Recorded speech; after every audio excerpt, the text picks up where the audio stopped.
Space, the final frontier.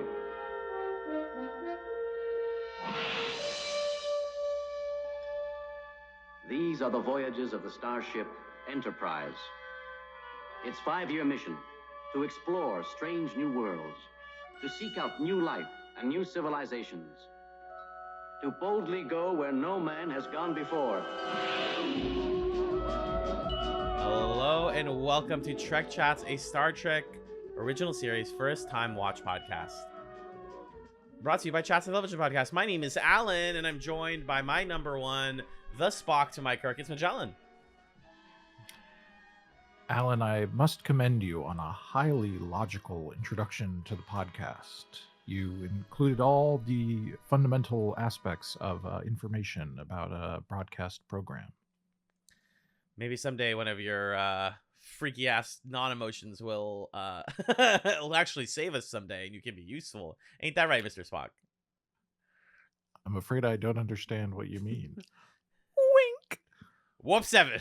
Pew. Oh, I love it. It's time for Star Trek.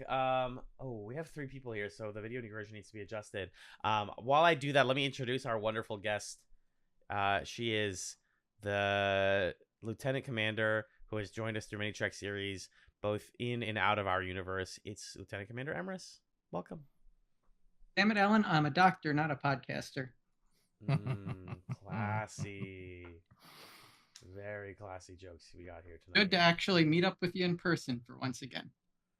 I know we fixed all of the timey-wimey nonsense finally.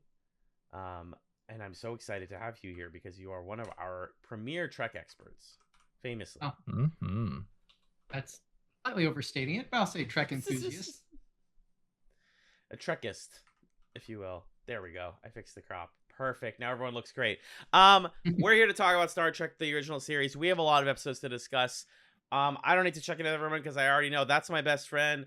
That's one of my best internet friends. And Magellan and I haven't watched Star Trek US before. Emrys has. You all know the deal. She's been on with logs before. Let's get right the fuck into it. It's TOS Season 1 Part 2. Holy shit. The show got better.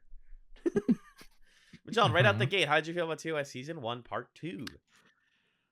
The show got better. Yeah, I was like, whoa, this is a show that I enjoy kind of almost right away. And they started doing stuff that's like, wait, I know that. I've heard of Klingons and Khan and the Prime Directive. Like, yeah, guys, sure. Now we're watching Star Trek. So I had a fun time with it. And partner of mine, Amanda, she's been watching through all of the Next Generation, so I've just been like steeped in Trek from every which way. And like right before I started watching the episodes for this episode, we watched the 2-parter from TNG where Spock is there and like Picard and Spock hang out, and then Spock is like, Data, you want to be a guy, I want to be a computer. And Data's like, wow, what the fuck, man? And then to turn this on, and Amanda's like, oh my God, it's Spock. He's so smooth. I don't know. It was just fun. It's just fun to watch a lot of Star Trek. So I enjoyed it. Do you notice more TOS references as you're watching back through it a second time and have the experience now? I don't know. I think I'm just noticing like enjoying TNG more, not having to watch a bunch of it at the same time. Like episodes that I didn't like as much, I'm now like, hey, that was fun. Amanda was a big fan of the one where there's that like video game program that everybody on the ship gets programmed by. And it wasn't so bad. It wasn't so bad after all.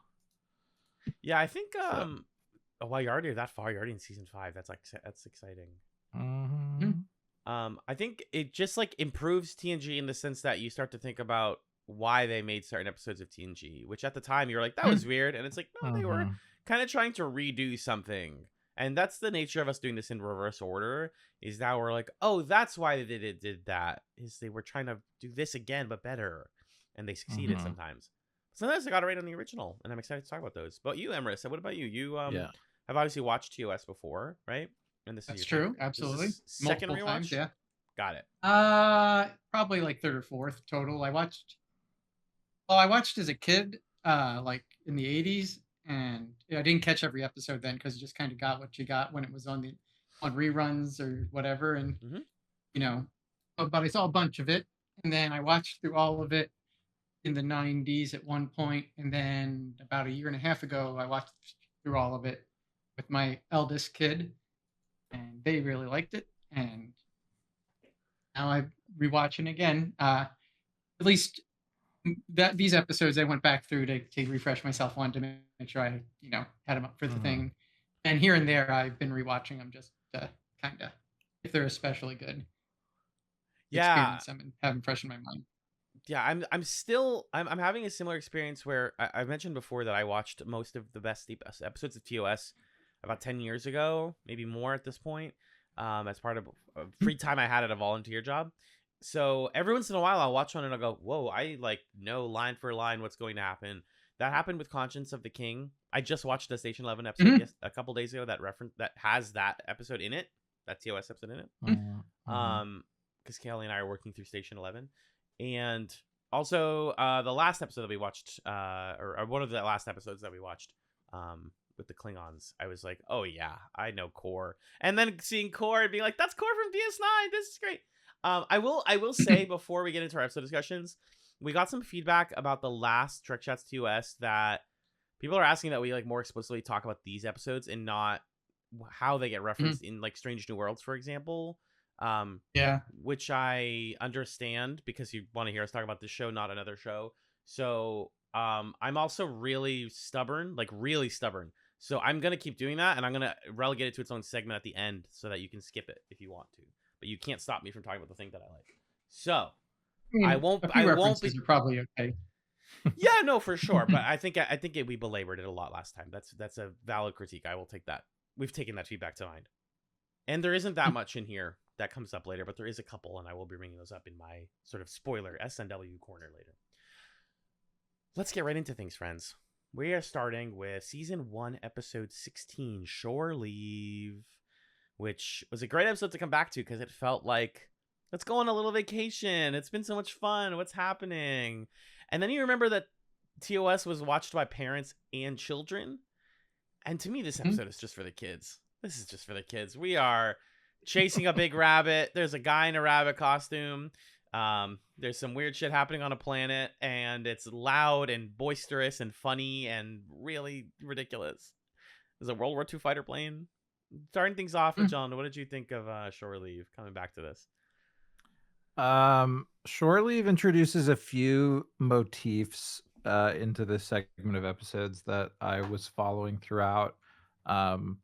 There's a lot of episodes, especially in this half season, that are kind of about like, oh, it's a computer, or there's a simulation, or it's artificial. Yep. There's something about like things are peaceful, but that makes us uneasy, and what the heck. And then there's kind of something about I forget the other thing that I was going to say, but there is kind of that like, oh, we want to relax and enjoy this, but like that's not okay.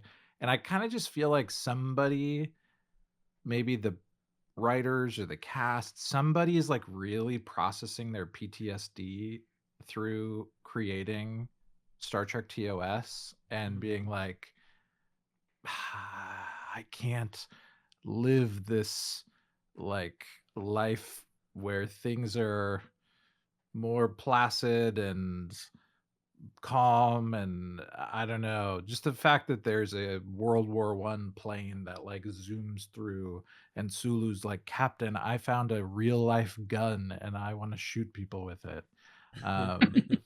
There's something going on there that I don't have a fully formed thought about, but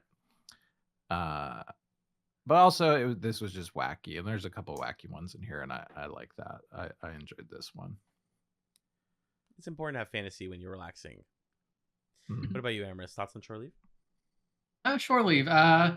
This one's mostly fun. There's a couple parts I don't particularly have a little problem with, but overall I enjoy this one. The overall premise is a fun one, and it turns out not to be nefarious at the end, which is a nice Mhm. twist instead of it being. And they're trying to, trick us into being docile sheep. It's like, no, this is just a vacation town. Have fun. But Mhm. the couple things is like, first, it's kind of dated that they make a Don Juan reference, and it's like, Oh my god, hey, it's so 300 weird. years from now, know who Don Juan is? It's so weird. People nowadays barely know who that is. It's- That's one. And then there's the whole thing about it kind of being like a rape fantasy thing for that lady, where that part's a yeah. little like skeevy and kind of slightly brings down the episode in that little part. But overall, it's fun. Yeah, there's a few that we'll talk about it more later with the con episode, but there's like a lot of that, like, oh, what women want is this terrifying foreign man who is going to force himself upon her, and yeah, it's not great. It's either that or it's like women want to be princesses and they're like, doctor, I'm gonna put on this princess dress, and that also sucks. Yeah, it's essentially a like it is a shore leave for them. It's the caretaker, whatever, the person who runs this planet, being like, you guys have been thinking about, you have a lot of weird stuff on your mind. We're just gonna put that in front of you and let you work it out, play with it, fight with it, and then move on. Mhm. It's not gonna hurt you. Like it is like literally a light episode, but in what it has to say about like fantasy and the value of like processing your thoughts through action. I think it's like totally fine. It's only slightly offensive. I don't want to say it's inoffensive. It's only slightly offensive. Emrys, I have a question for you as a Mhm. Star Trek enjoyer, aficionado. Is the holodeck a creation of TNG, or does it So happen later in TOS? it is not in TOS, but it is in the animated series. Interesting. Okay. The first 'Cause- appearance of the holodeck is in the animated series. Got it. Because there's a few episodes in this chunk where I'm watching, like, just get these guys a holodeck so they can have a little fun. Like Shore Leave, they're like, we're on this planet where they can create anything from our thoughts. God, that'd be cool if we could do that. Anyway, let's go, guys. And then there's another planet later where they're like, oh my God, advanced computers can create anything out of our thoughts. This is amazing. Right, It's right. a tiger. Whoa. They need a holodeck. But they don't have one yet. I have Yeah, a it's thought. kind of a proto holodeck. Yeah. I don't want to put this into the world and then have to do it. I don't want to cover the animated series because the episodes I watched through it are like really slow. Some of them are really funny. That's the thing, is it's like really, it's quite funny. I would be down to do like one episode on the animated series maybe after TOS is done if people are interested. Maybe. So things to remember is it's only 22 episodes total. Right, it's short. And they're 22-minute episodes. So we could, Okay. that's what I mean. Much It could be one shorter. episode. It's blitzable. We could do that. We can do I've that. liked some of them, and I know some of them get referenced in like Lower Decks, for example. There's like animated stuff, but yeah, that's also the first appearance of the holodeck. True. I think Shore Leave gets like a B. I think it's, or maybe It's fine, I wrote yeah. I wrote so bad it's good in my notes, but I think I didn't mean bad. I just meant like so absurd it's good, and that doesn't mean bad. Yeah, Right. but I feel like it's a B because so bad it's Yeah. good is like Data's That's- fully functional. Like that's so bad it's good. That is the Right. North Star of So Bad It's Good, is that episode. Yeah. You're so right, Magellan. I definitely think B. It doesn't quite get A, especially with, like I said, the weird some of the stuff in it and weird stuff. I think it's solid B. Yeah. Sounds about right. Yeah. Even I find it so fast. Even the Alice in Wonderland stuff. Like obviously people still know Alice in Wonderland, but there's just something about Star Trek episodes being like, oh, this novel is going to be relevant forever. Like one of the TNG episodes we watched recently, Riker and Picard are talking to each other, and about some situation they're watching, and Riker kind of leans over and he's like, it's giving shades of Gulliver's Travels, and Picard's like, and they don't explain that. Like, I have not read the book, guys, I'm sorry. I just know there's the little small people, but that's not what's happening here. So that was like there's a little bit of that. the John Milton reference later in this season, where I was like, but thankfully Scotty is all of us like, can you explain the reference? Yeah. Actually, speaking of Gulliver's Travels, Magellan, the next episode 117, the Galileo 7, does feature giant men. It sure does. I guess it's a really another weird one. What's the deal here? The crew gets separated on a planet. Spock has to lead the crew. He has to fight against his logic and do something non-logical because somebody needs to get buried after being killed by these giants. And he also accepts that they might die, and they don't die because he's really smart and does the whole... Is this the one where he does the, like... What's the little clever play he does at the end? He ignites the fuel to create a flare. And he's like, that probably wouldn't have worked. And he's like, yeah, it wasn't logical. Huh. It's an episode where Spock gets to be cool. Spock's my favorite character on this show. He's always in my little meow meow, and I think he's wonderful. I enjoy a Spock episode. I totally understand if you think this episode's dumb, though, because the rest of it's kind of whatever, forgettable. Galileo 7. Magellan? I also really like Spock. There's just times where the way that they write him, I find it annoying. Where he's like logical in a way that makes him do things that if he was actually thinking things through, he would approach it differently. Like sometimes it feels like they make him say, I'm so logical, and then make him do dumb things. But their point is like being logical is dumb, instead of the point being Spock is like deluding himself and is actually kind of oblivious to like how people need him to act as a leader.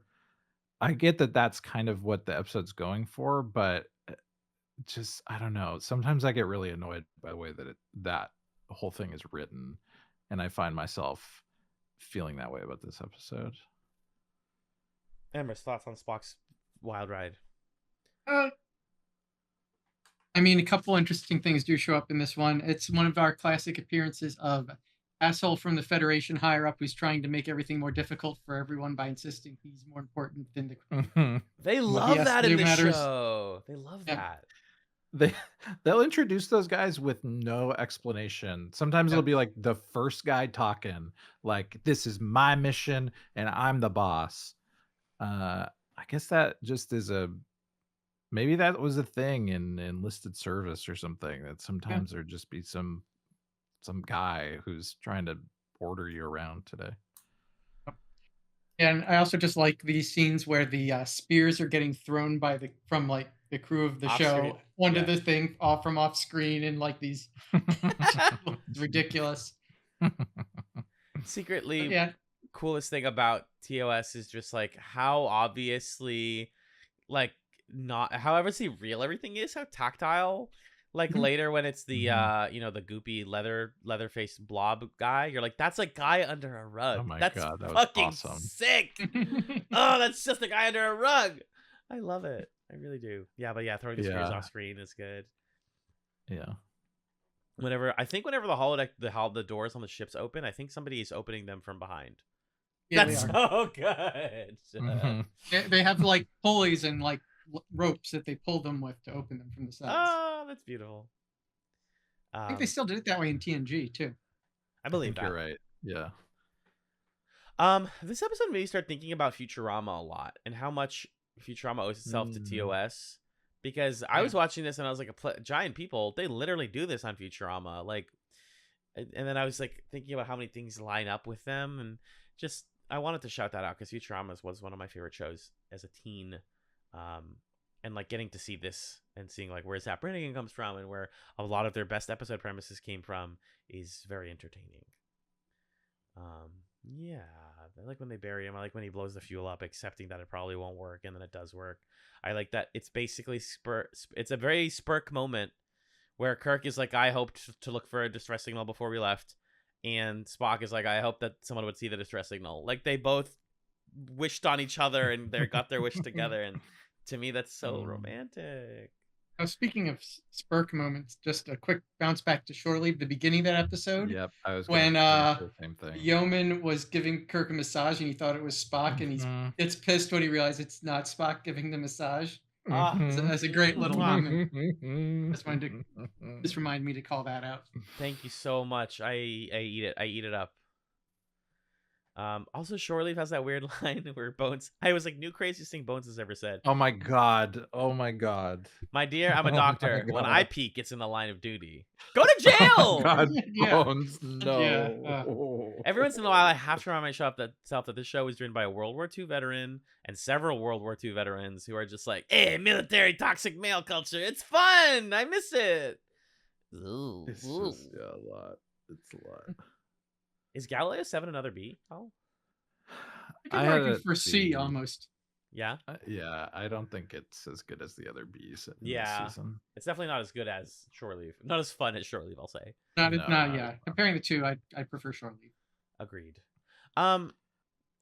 Yeah. Before, but let's move on. Let's move on. This is the Squire of Gothos. I will be talking more about this episode later. Not now, but later.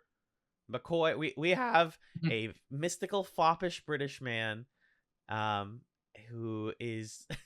This premise is so fun. He's in all. I love this one. I do too. He's an all-powerful alien. He fucks with everyone. He makes the girls do whatever he wants, of course. He makes the men do whatever he wants. He's just a little kid playing with his toys.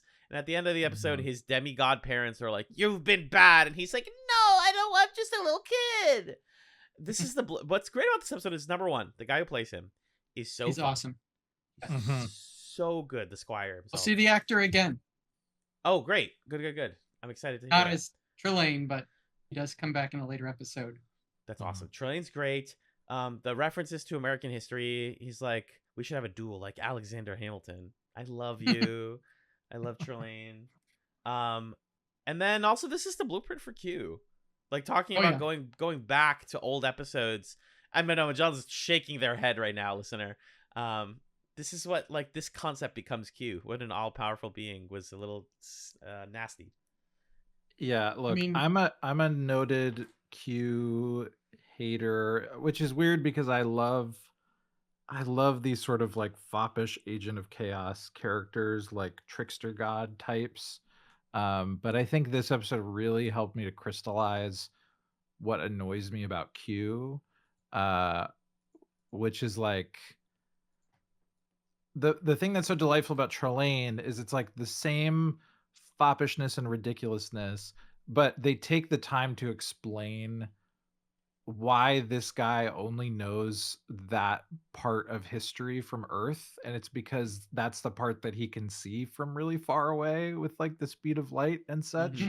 So they're like, dude, this stuff is 900 years old. You're not with the times. You're late. And he's kind of dumb. Like he's powerful, but he's stupid. And gets outsmarted really easily. It ends up feeling like the purpose of Trelane is he's this kind of satire of like the detached political class who's sort of like, isn't it so fun to kind of make people, fight against each other and play at these affairs of honor and whatever. Meanwhile, us blue collar Starfleet guys have to actually risk our lives and live real lives out here. And we hate this guy. Like it feels like it's more of a thing. And when he puts on the judge's wig, I'm like, I get it. Instead of when Q is like, I'm going to judge you. And I'm like, who are you? Stop. This is annoying. Go away. So I love Trelane. Q's bad sometimes. Sometimes Q's fun. But Trelane is more fun to me than Q. I would agree with you 100%. Also, Wow, the court scene in this is basically lifted one for one almost as the court scene in Farpoint. Yeah, it was. Right. I was like, oh my gosh, this is the same thing. Mm-hmm. Also, I want to clarify, you've seen this actor before already in Star Trek. William Campbell. Oh, Oh, Yes. have we seen him older? You've seen him much older. Oh, who was he?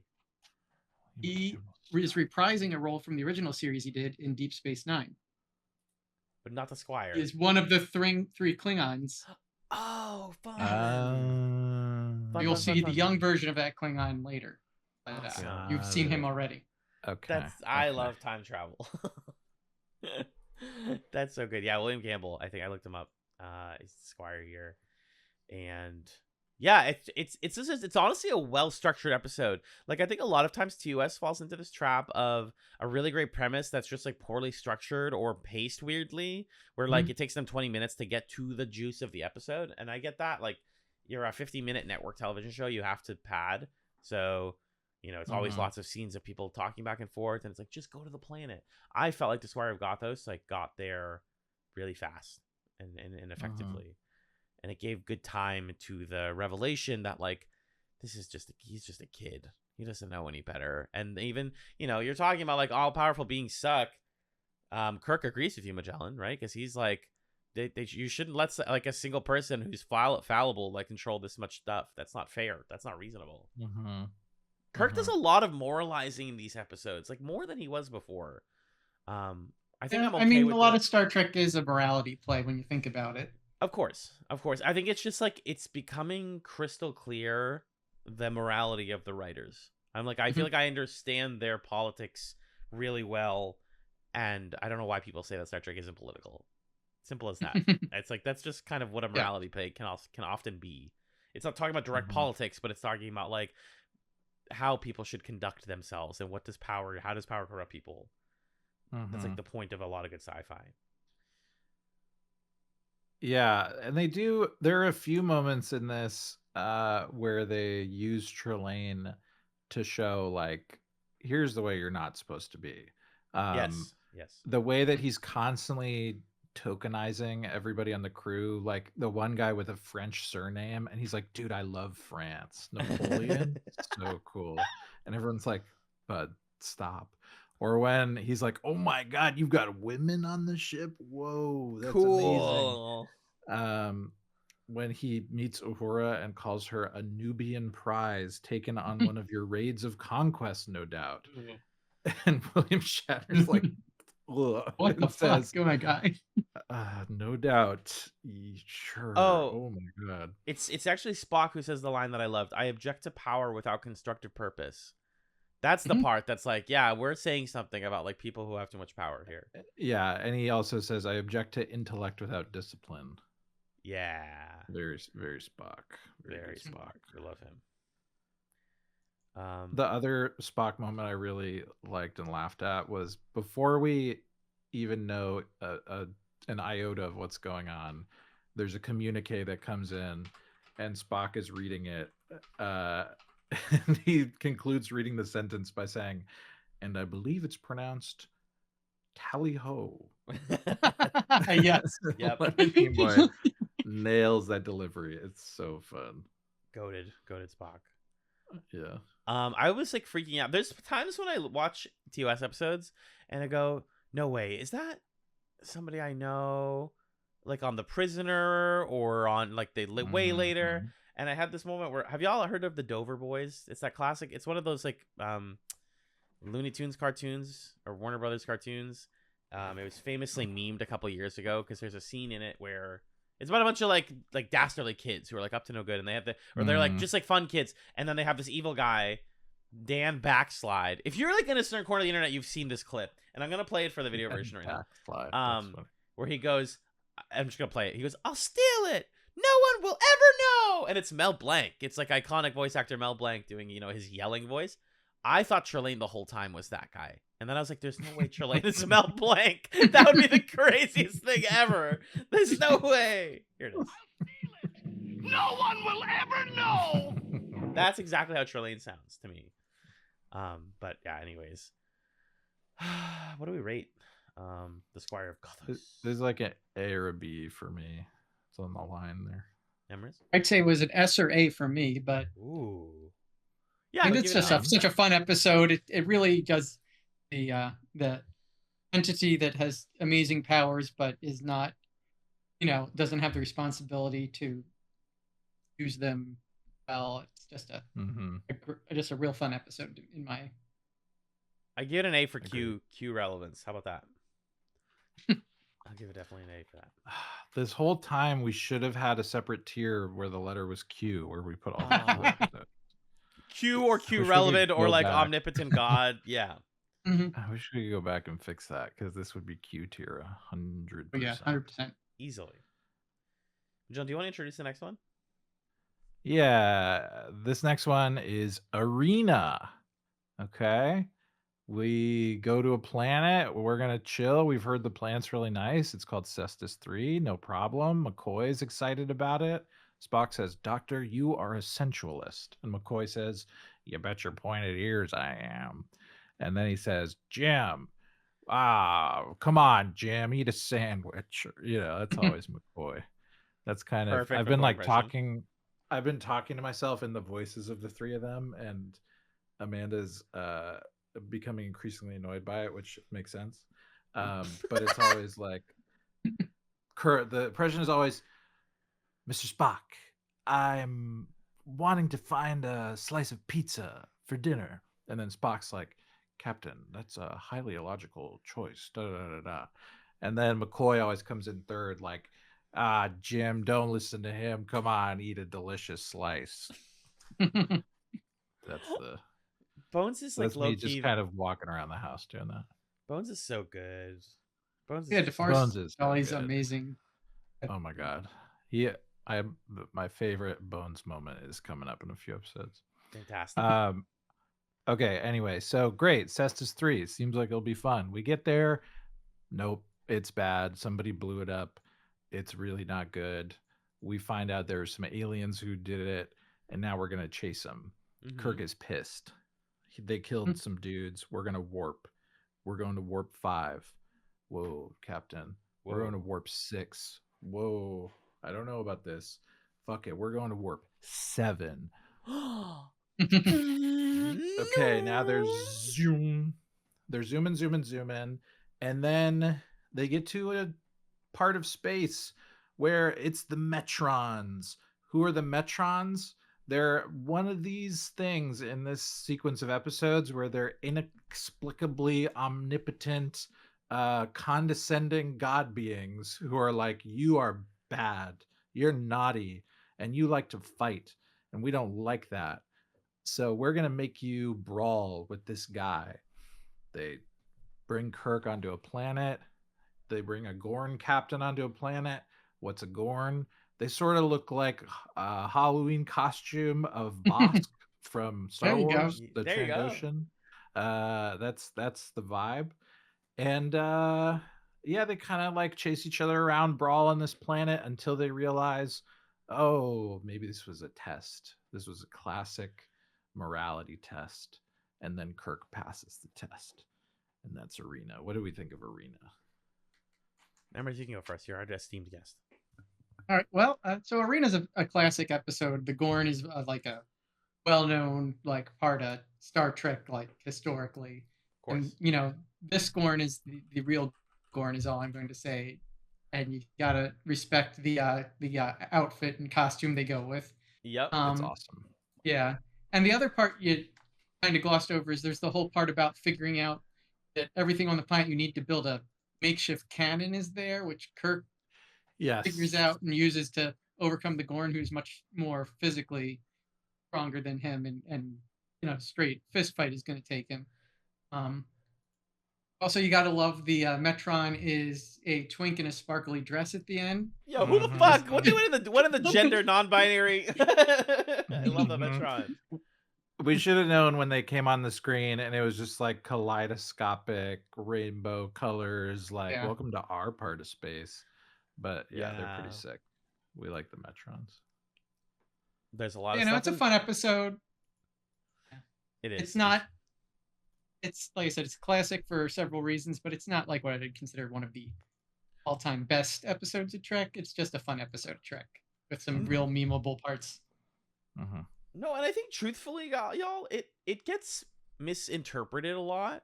Like, people see the Gorn fight out of context and they're like, man, Star Trek is so fucking stupid. It's just like you fight a big lizard guy, and it's like, watch the episode, guys. It's not about it's literally not about fighting a big dumb lizard guy. That's like 3 layers deep into the story.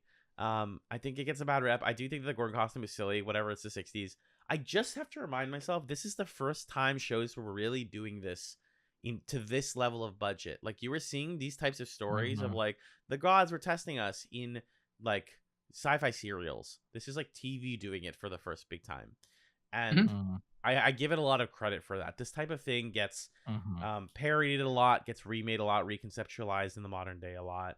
I will be talking about this episode in the later segment, and people love the Gorn for a reason. It's goofy, it's fun, and the reveal of the Metron is still pretty. It still hits for me. It totally still hits. Like, you guys, were you gonna kill him? He tells him like, I could just kill him for you. And this is a moment where Kirk has to be like, no, I'm good. He spends half the episode learning how to build a bomb, though, which is really funny. Like, running around like he's playing Minecraft, getting chased by creepers. Like, no, don't kill me. I want to build something. And they're streaming the whole thing to the ship, and Spock is there the whole time. You're like, he no, really is playing it's right there. There's the sulfur. Come on. He's backseat gaming him the whole time. It's Spock's like, oh, brilliant. Yes. It's really fun. This is high B, low A for me. I'd agree with that. B. Yeah. High B. Arena. They do an episode that's like the same beats and themes later in the season that's better. So yes, yes, they do. We'll be back to this. Oh wait, yeah, I know which one you're talking about. Yeah. Okay, next is season 1, episode 20. Tomorrow is Yesterday, which has a really great parent premise. It takes a little while to get through its premise. It has to like crunch through a lot of setup for it. But basically, DS9 has done this too. What happens if we land in the modern day? Well, they're going to take pictures of us and call it a UFO. We got to destroy the picture so we don't disrupt the timeline. But also we kidnap somebody because he's important and his kids are going to be important. You know what I love? TOS plays really fast and loose with its timeline. It doesn't care. Even this one, where literally the tension is be careful, don't mess up the timeline. They messed up so much of the timeline here. Are you kidding me? That guy saw a spaceship. He's ruined. It's so fun watching TNG and then watching this, because TNG, it's like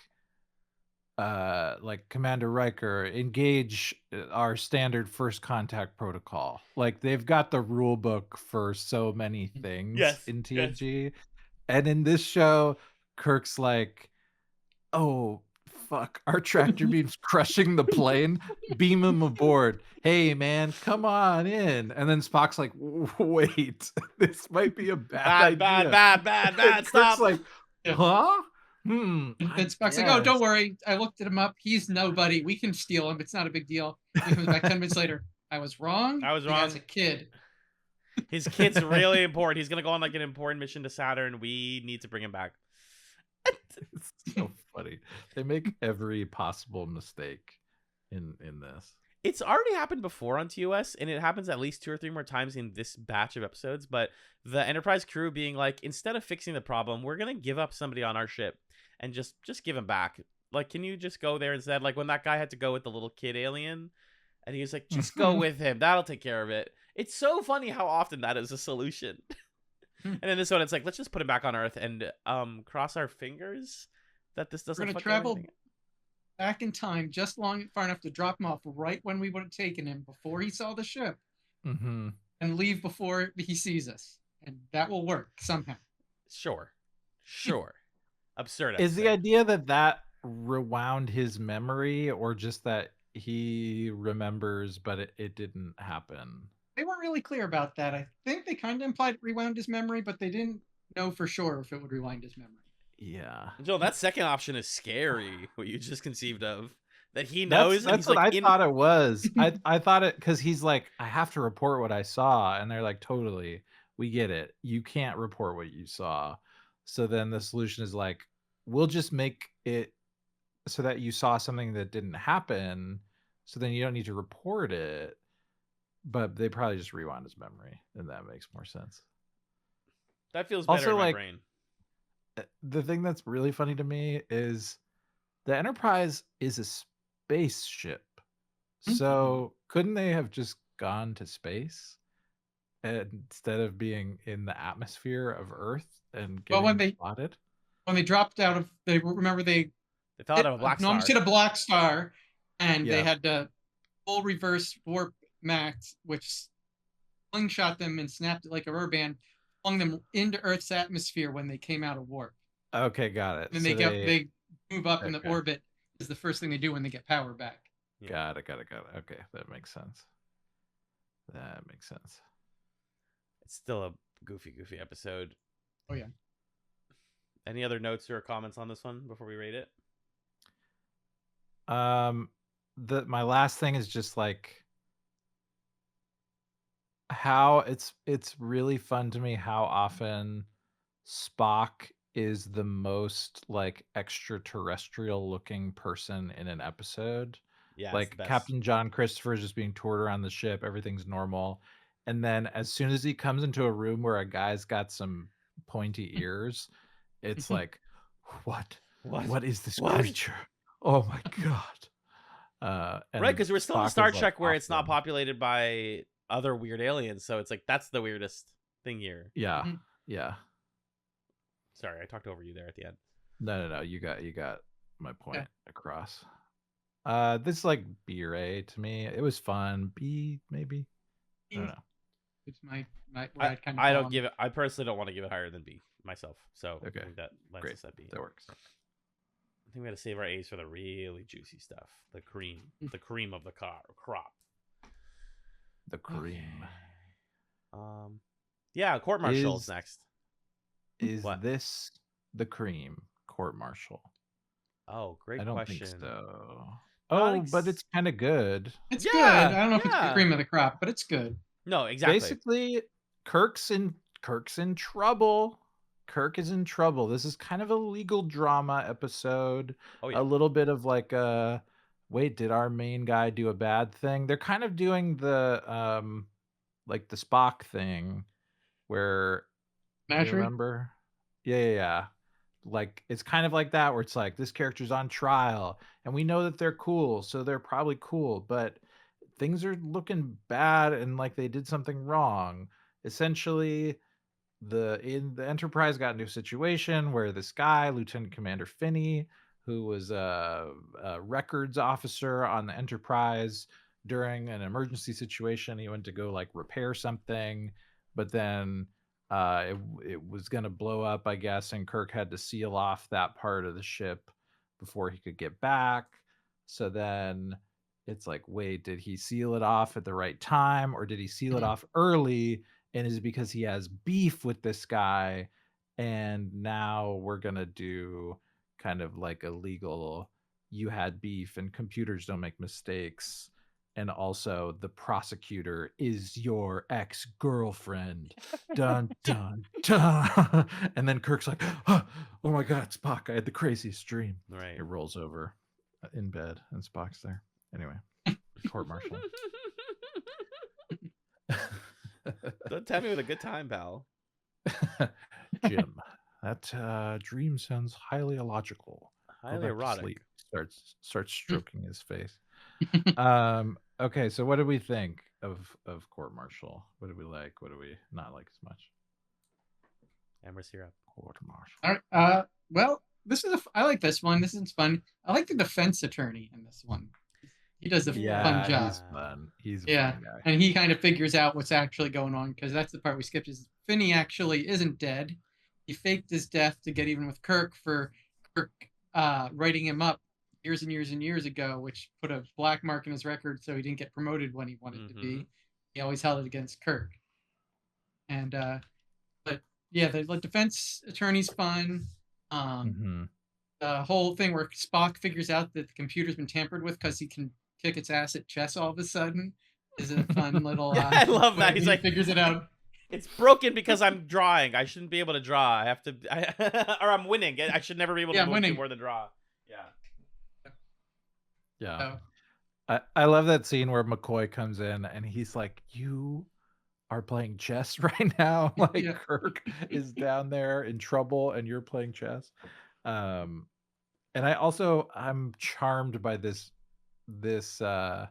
image of the future where it's not a foregone conclusion that every computer could win chess. Spock has to like program his own computer program to play chess against him. That's feels very quaint to me. I was talking about this with Kelly this morning. We were watching some episodes. I don't know if it was this one or what, but TOS is like its vision of the future is so interesting.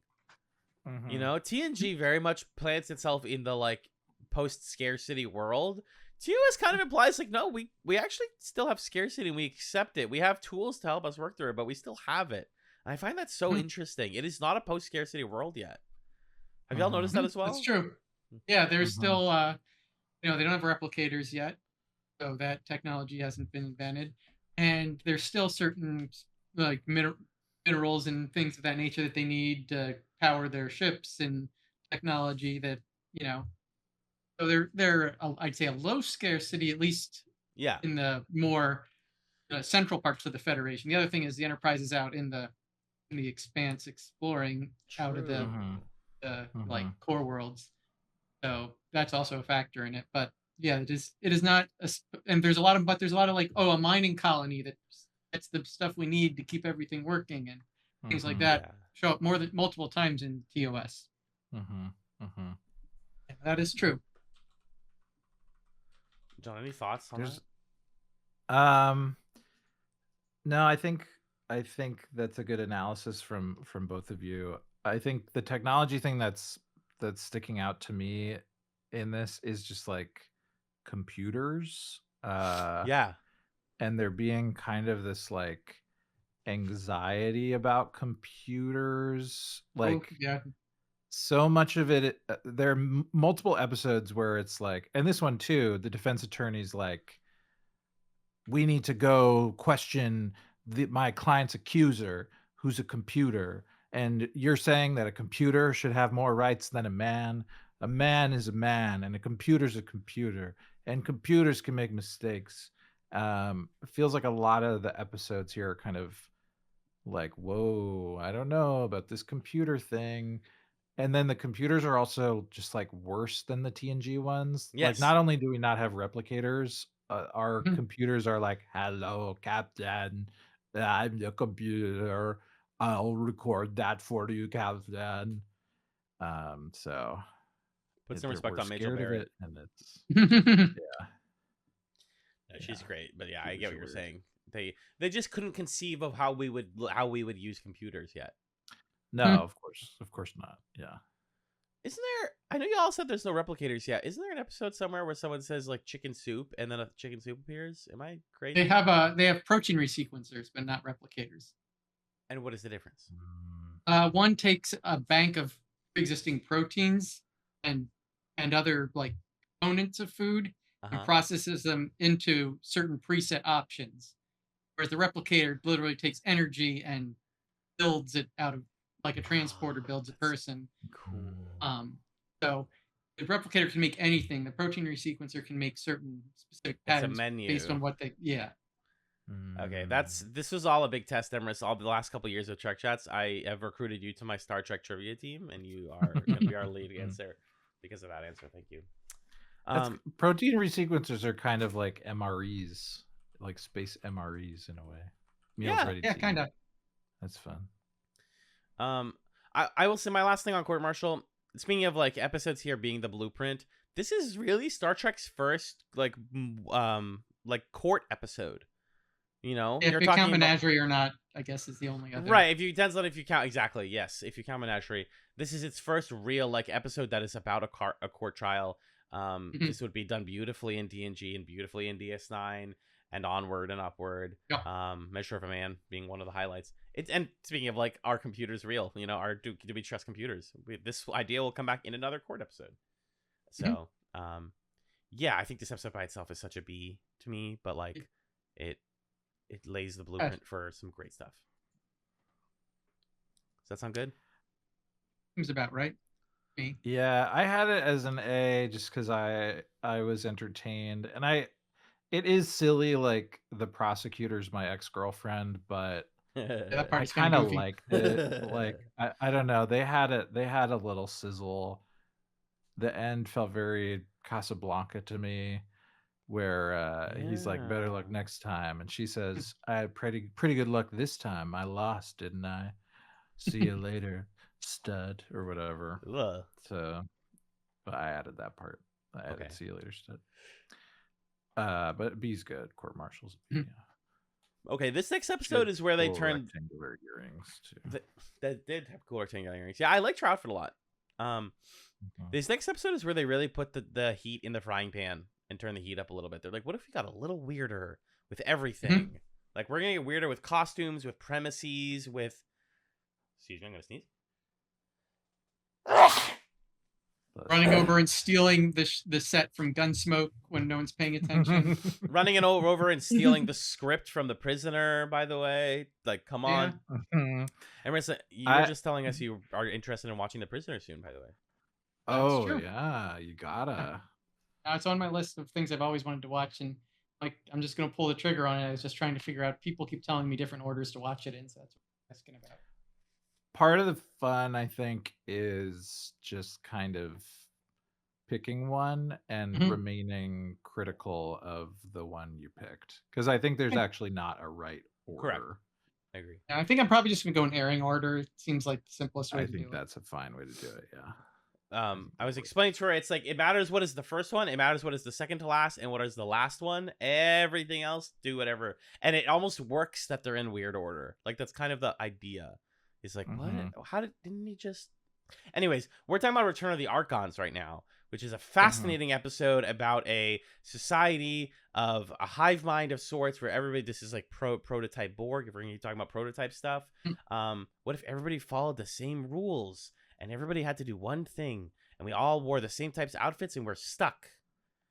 This episode is so interesting.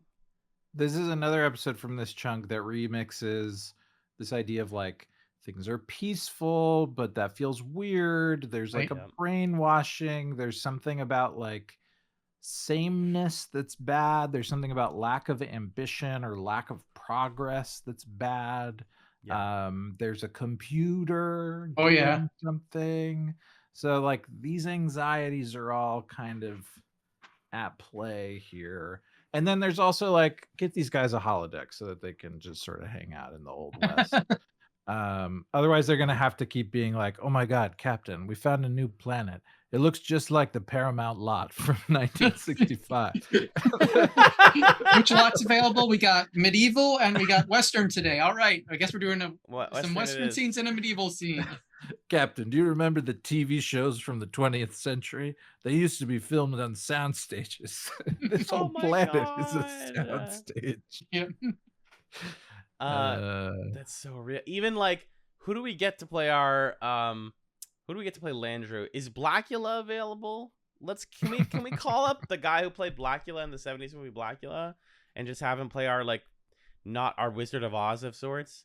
Because essentially this society, the Enterprise crew realized pretty quickly, is run by a computer that dictates that if everybody follows its rules and stays in order and they have no free will, then there will never be conflict and never be problems.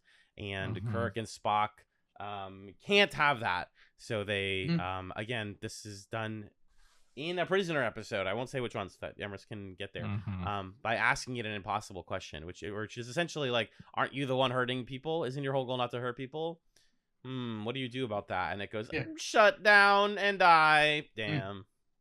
Simple. Yeah, the classic talk the computer to death. I don't mean to say it's literally just a Prisoner. That's just because that's what Chatz has covered. This premise is done all the time. It's very fun. I want to give special shout out, seriously, to the set design and the outfits in this one. It does feel like we just pulled out of the costume closet, but like even the guards in this have the like pointy the weird robes and the random robes, and then Spock, Magellan noted, has this fuck ass cloak. If you didn't know that Magellan, my best friend in the whole world, is basically Spock, the fucking as someone who also famously likes to wear a cloak sometimes. I was looking at that cloak like, damn, how do I Google that? What do I say? Yeah. buy that exact cloak because it looked pretty fire on Spock there. And then he takes it off at the end of the episode, and he's just in a fire, crispy suit, and you're like, sheesh! Ooh! Oh, speaking of Spock, new Vulcan power drops this episode of mind controlling people through walls. Oh, Cool. yeah. Yeah, Just that's kind of like right. out of nowhere pulls that one. That's useful. Never to show up again. It would or it would not show up again? No, it doesn't. I think this is the last time not. they do that one. More importantly, or yeah, go ahead. Is this You're the gonna say it. the first mention of the phrase prime directive Yes. in the series? It I is. believe so. I confirm this. This is the first ever reference. And I was explaining it to Kelly because we were watching it, and she was like, we're basically like, oh, that kind of seems like something you could easily break. And I was like, yeah, that's the whole point. It only ever exists to get broken. It's only there to not work. You got It's there it. to cause controversy, and then you have to decide not to follow it. Yeah. Day or do what's the most correct morally. I love the line in this one though. Doesn't that break the rules of the prime directive if we destroy the computer? And then I think it's Spock who says that rule refers to a living, growing culture. Do you think this one is like a culture that's run by a computer that like just keeps everybody in line and never progresses? Is that good? Yeah, because the point of the prime directive is to let a culture develop naturally, and if the culture is in stasis and not developing, then that doesn't apply. This Spock argument. That is a really interesting thing to be voiced in this episode because baked into that is the justification to just like ignore the prime directive whenever you please. If you can justify like, well, you know, what they're doing is whatever, which feels very Cold War United States. There's so much in the moralizing and in the like, don't you understand, human beings, we need to struggle and progress and we've got to have our rights and be creative and da. It's like, God bless America, let's spread the flag to the third world, and they're stagnant, so we got to help them.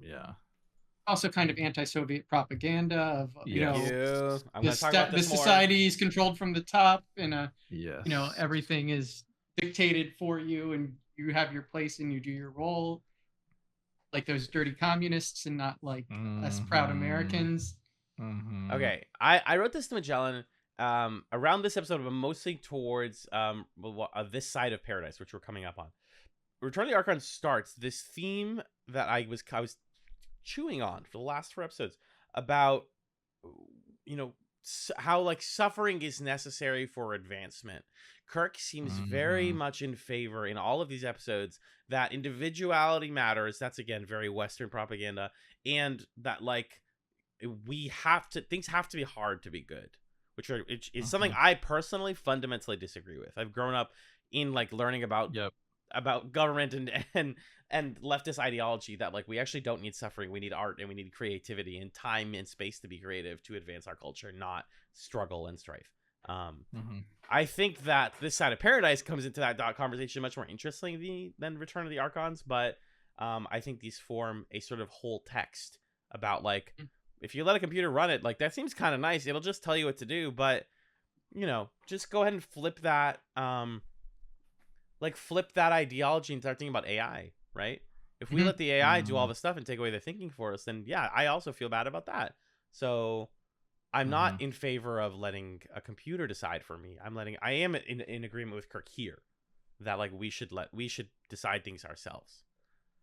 But this idea comes up in like at least some way in this episode, Space Seed, Taste of Armageddon, and this side of Paradise. So I want to talk about it more. It's like thesis.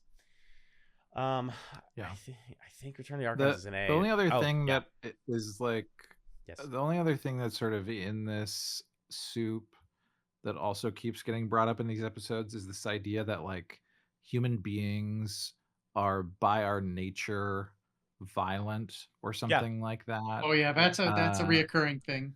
But it's also humans need to confront that, understand it, and then overcome it to some degree. And like it comes up more in other episodes, but it is there. And there's like part of the computer controlling the society is that every day there's an hour or so, or maybe it's more, where the bell rings and then it's like the purge, and people are just brawling in the streets and screaming. Um, and I don't know, like I think the episode's kind of trying to communicate that part of the danger of a society that tries to like prescribe things for you and make things too peaceful is like there's something that you unavoidably need to like get out of your system. Yes. And it's just I'm very intrigued by that assumption. I don't agree with it, but they like needed to create that to explain how could this happen where people are like made docile by this machine. And it's like, well, there's like the purge hour, and that's where they get all their punching out. So keeping an eye on those preconceptions, I would say. Yeah, it's setting out like this is what's great about this season, and it's just like, oh, they're gonna do this a lot more later.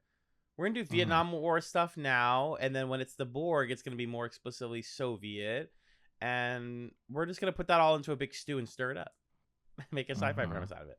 I think Return to Archons gets an A for me. I think this is good stuff. I'd go with an A. I can't dock TOS any points for being unoriginal because it's at the blueprint. I just, it's the nature of going backwards.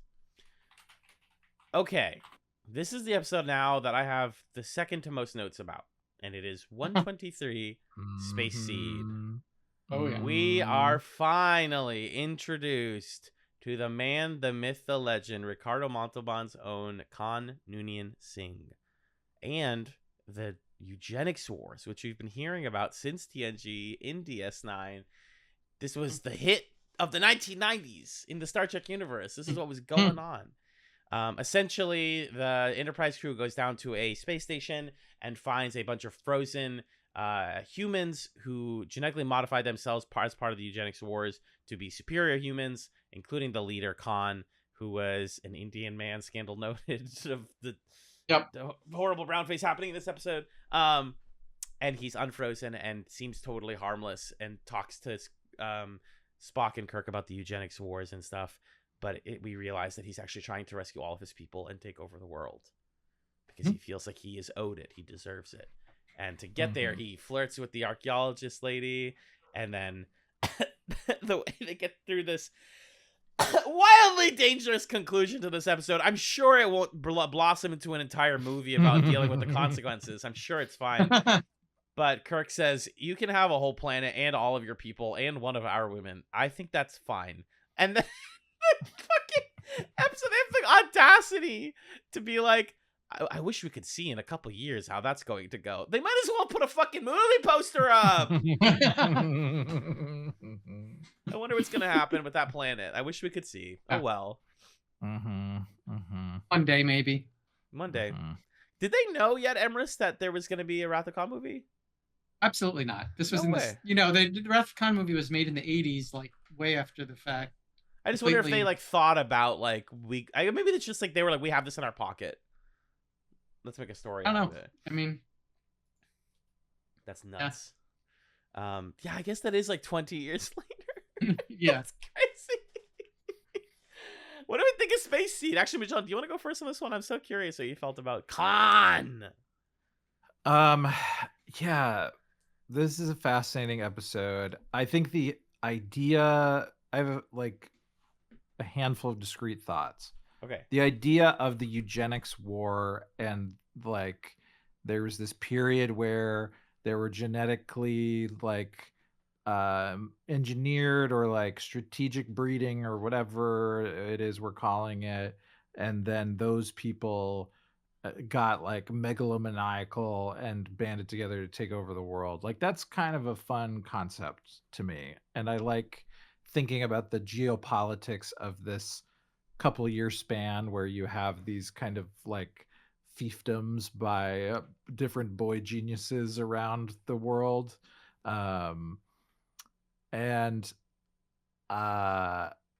Another discrete thought I have is just how weird this episode is about kind of like great man history and Yes. how all the dudes are like, oh shit, that's Khan. Man, that guy was such a dictator. That's awesome. And Yeah, everyone Spock's like, except Spock. Yeah. what? Spock is like, what the fuck? And they're like, Spock, you don't get it, man. Like, Can't we just enjoy a dictator? Isn't that fine? We just think he's yeah, cool. he's cool. He's really Spock's cool. like, you do not under any circumstances have to hand it to him. Yeah, right, exactly. And that kind of feels like another thing that's happening. It happens here in Space Seed. It happens later when we introduce the Klingons. This sort of like, you're my nemesis and I respect you because you are like, you're engaging in the competition with me. Like there's something about that that's so weird. And the other part of the great man aggrandizement thing is like, well, the men are like, yeah, Napoleon's great. And the women are like, I'm going to go home and paint a picture of Napoleon because I'm in love with him. And that's why I like history, because the men are fantastic. I'm going to carve a bust of them in my drawing room because I just want to be married to a big historical man. It's like so dumb and pissed me The off. historian lady is like, I studied how all the terrible things he did, and I am so hot for him right now. It's so stupid. I hate it. I hate It's it so bad. so much. I mean, Ricardo Montalban is great in the show, like as an actor.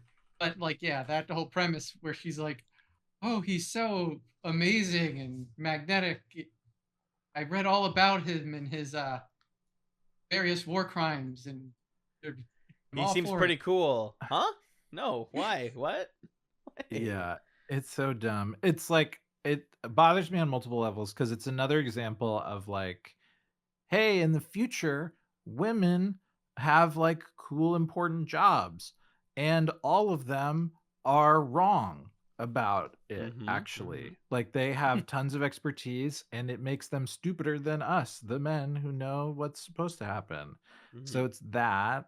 And then, like, look, Ricardo Montalban makes me believe it. Like, he has such swagger. They put him in the dumbest little non-ponytail, this like puke yellow, like the gold, that gold robe like, he's wearing. Oh my god! They fuck my guy up. They make him look so dumb, and he is so hot. I get it. I understand why you would be like, okay, I'm gonna throw it all away for this guy.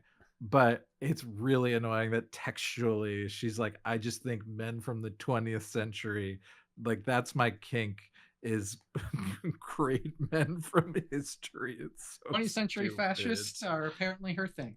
Really hot. Yeah, really hot. Which is even more annoying when it's like 1965 and they're like, there's some dictators, you just gotta hand it to them for their chutzpah. Like, no, I don't want to. You can't. Mind you, at the time, they're like, who do we get to be our wildly charismatic, hot, like, guy? First of all, we're gonna get a Mexican actor to play an Indian man. That's fine. That's something. Let's also get the guy from fucking Fantasy Island. Like, he's the guy. That's what Ricardo Montalban was from.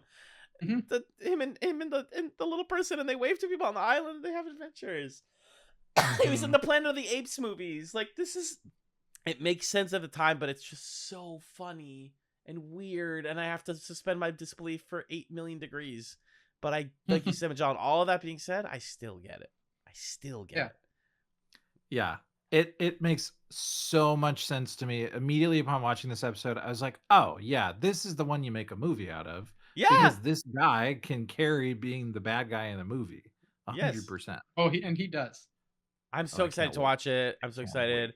I think that's like we were saying earlier, Magellan, like how dumb it is that they, like, all the men except for Spock are like, you know, great men are so interesting, and how Kirk's whole thing at the end is like, I'm gonna give him the mercy of having his own planet. And like, to my understanding, Wrath of Khan is about Kirk realizing that's the greatest fuck up he's ever made in his life, or one of. of so many is like, did I seriously let that? I should have killed him. He told me. It's crazy. The end of this episode makes me feel like I'm crazy, y'all. He's literally Khan is going, I'm going to take the smartest genetically modified humans to a planet where I'm allowed to do whatever I want, and we're gonna colonize it, and then we're gonna take other planets. And Kirk is like, Kirk's like, all right, Good luck with that. good luck with that. It's gonna work. Are you kidding me? It's gonna work. It's gonna work perfectly. Yeah, I mean, I think what that sort of speaks to is that eugenics is not so unwelcome in capitalism, Boing. because Yeah. Kirk is sort of like, well, if you can make it there, then maybe you should be my dictator because you're probably the best guy to ever do it.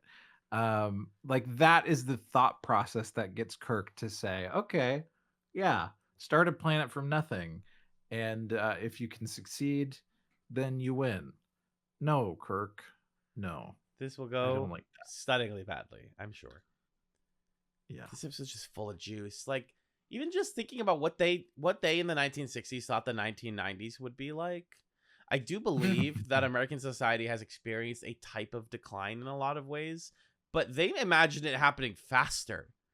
They were like, oh yeah, everything got fucked up by the 90s. And it's like, everyone making the show will live to see that. Like, and they're implying in 30 years we'll be screwed, and there will be genetically modified humans. Like, whoa, it's so funny how old sci-fi never leaps forward ahead enough to actually be accurate. They always try, like, man, in about 20 years everything will be fucked. Mm-hmm. I thought that was really fun. Because that also, like, you think, okay, it's the 60s, we're saying in the 90s we're gonna have this problem, but those like dictators in the 90s had to be born in at the latest like the 70s, right? So they're basically saying like, we're a decade away from this kind of control over genetic breeding and engineering, which is a bit bold of an assumption, I think. I'm also really, really obsessed with Khan's like squad of attractive freaks that he thaws out. And the part where he's like, you know, Tony, good to see you. Marissa, looking good. It's like high-fiving them. They're all like stretching out. He's like, you look great. Good to see you. Can't wait to do some war crimes with you later. Can't wait. Great squad we got here. It's so funny. And then, last thing you said, Magellan, or we talked about was, you know, the Milton quote, better to reign in hell than to serve in heaven, which is said, or they just say like, oh, you know, Khan's like, are you familiar with Milton? And Kirk's like, yep. And then later Scotty has to be like, can you explain what that meant? Can you give me the quote, please? I have to give them points off for sexism. The MacGyver stuff in this is bananas. It's so gross. It's just, I'm attracted to him. I try to resist him. He tells me he's going to do bad things and he's going to kill everyone unless I work with him. I guess I'll work with him. I think he's handsome. Yeah. And it's like classic, like, this is like Birth of a Nation level. Like, we're going to make the person of color the villain because he's going to impose himself sexually on the white women. Like, that is what this is. And it's gross to me. Final thoughts, Emrys? I think you hit everything there pretty well. Yeah, this is a low S, high A for me. This is great. John? Where would you place it, Emrys? What do you think? I'd say high A just again because of some of the sexism and the other kind of, there's a few too many like is to fully get it up to S in my mind. That's close though. That's my thing. Yeah, I vibe with that. You vibe with that too? But are we judging it based on today's standards? Is my only. No. Well, this is my thing. Is I know initially I would say, well, we can't give the episodes points off for sexism, but most of them are not that sexist. Like they're low level, like women have lower positions in life and the world. That's always true for sure in TOS. But there are certain episodes where it's like, that's vile what you've conceived of here. And that I have to, like, it's not, I am judging it by its times standards. And I do take points off for that this time. Not every time. I think that's fair. But yeah, I really, really, really, really want to watch Wrath of Khan like right now. Yep. Okay, let's talk about the next one. Taste of Armageddon. Yummy. So this one, what is this one? Oh, this this is the one- one with the computers. War simulation. You play video games to fight your Mhm. war, and then if you get assigned a casualty, you go disintegrate yourself so that we don't Mhm. destroy any infrastructure and cause environmental damage. And there's Mhm. once again a shitty Federation official who wants to make a peace treaty with these people, and and causes the whole thing to happen. Mhm. Yeah, Because they get there and they're like, "Oh, we decided that you guys got nuked when you arrived in system, so please come down and disintegrate yourself."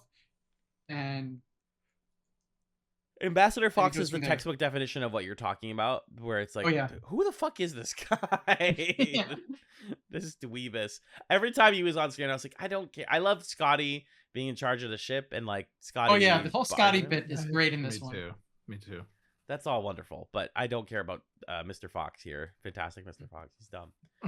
I imagine that this was like an Ender's Game thing at first. That was like my first guess. It's kind of. It's like Sort of, yeah. we're playing It's like a reverse Ender's Game almost. Yes, Mhm. exactly. It's not a video game. It's just a computer simulation that says when you die, you have to kill yourself. And we all kind of do that, and that seems fair. I Mhm. think that, again, Star Trek as like a moral play. What is Kirk's point here at the end in his final rousing speech to the people? Because what he does is he sends weapons out or attacks one of the two warring factions. You know, Right, he destroys their computer that makes the simulation. So, and he's like, well, if you're gonna, instead of just, you guys have gotten to this stagnation where you get assigned dead, you go kill yourself. The cities all stay pretty, the shops stay open, the food stays plentiful. So as long as you aren't assigned dead, you have a great life. And now you're gonna have to actually think about the consequences of fighting a war without, doing it in the lap of luxury. now you have to fight a real Mhm. war. Yeah, I think it's very written by veterans of Mhm. World War II and the Vietnam War, like, or not the Vietnam War, that hadn't happened yet. Just like you have to fight the war for the war to count. You have to fight it. You have to be in the muck. Somebody has to be hurt. You have to spend the resources, or else it doesn't fucking matter. And this, like, just like shooting weapons back and forth and no real people die, that could never happen, and Well- that'll never be worth it. The people die, but nothing bad happens to anything There's no else. consequence other than people Exactly. dying. Yeah, sorry. Thank Right. you for correcting me there. It Mhm. it kind of feels like a prescient commentary on like what war became in the 20th century, in the 21st Yeah. century. You know. Yeah, it feels very Cold War to me, where Yeah. there's this sort of like war becoming such an abstraction to people who live like in the United States in the Cold War, where it's like, well, we know somewhere we're fighting, and that fighting is doing something in a place.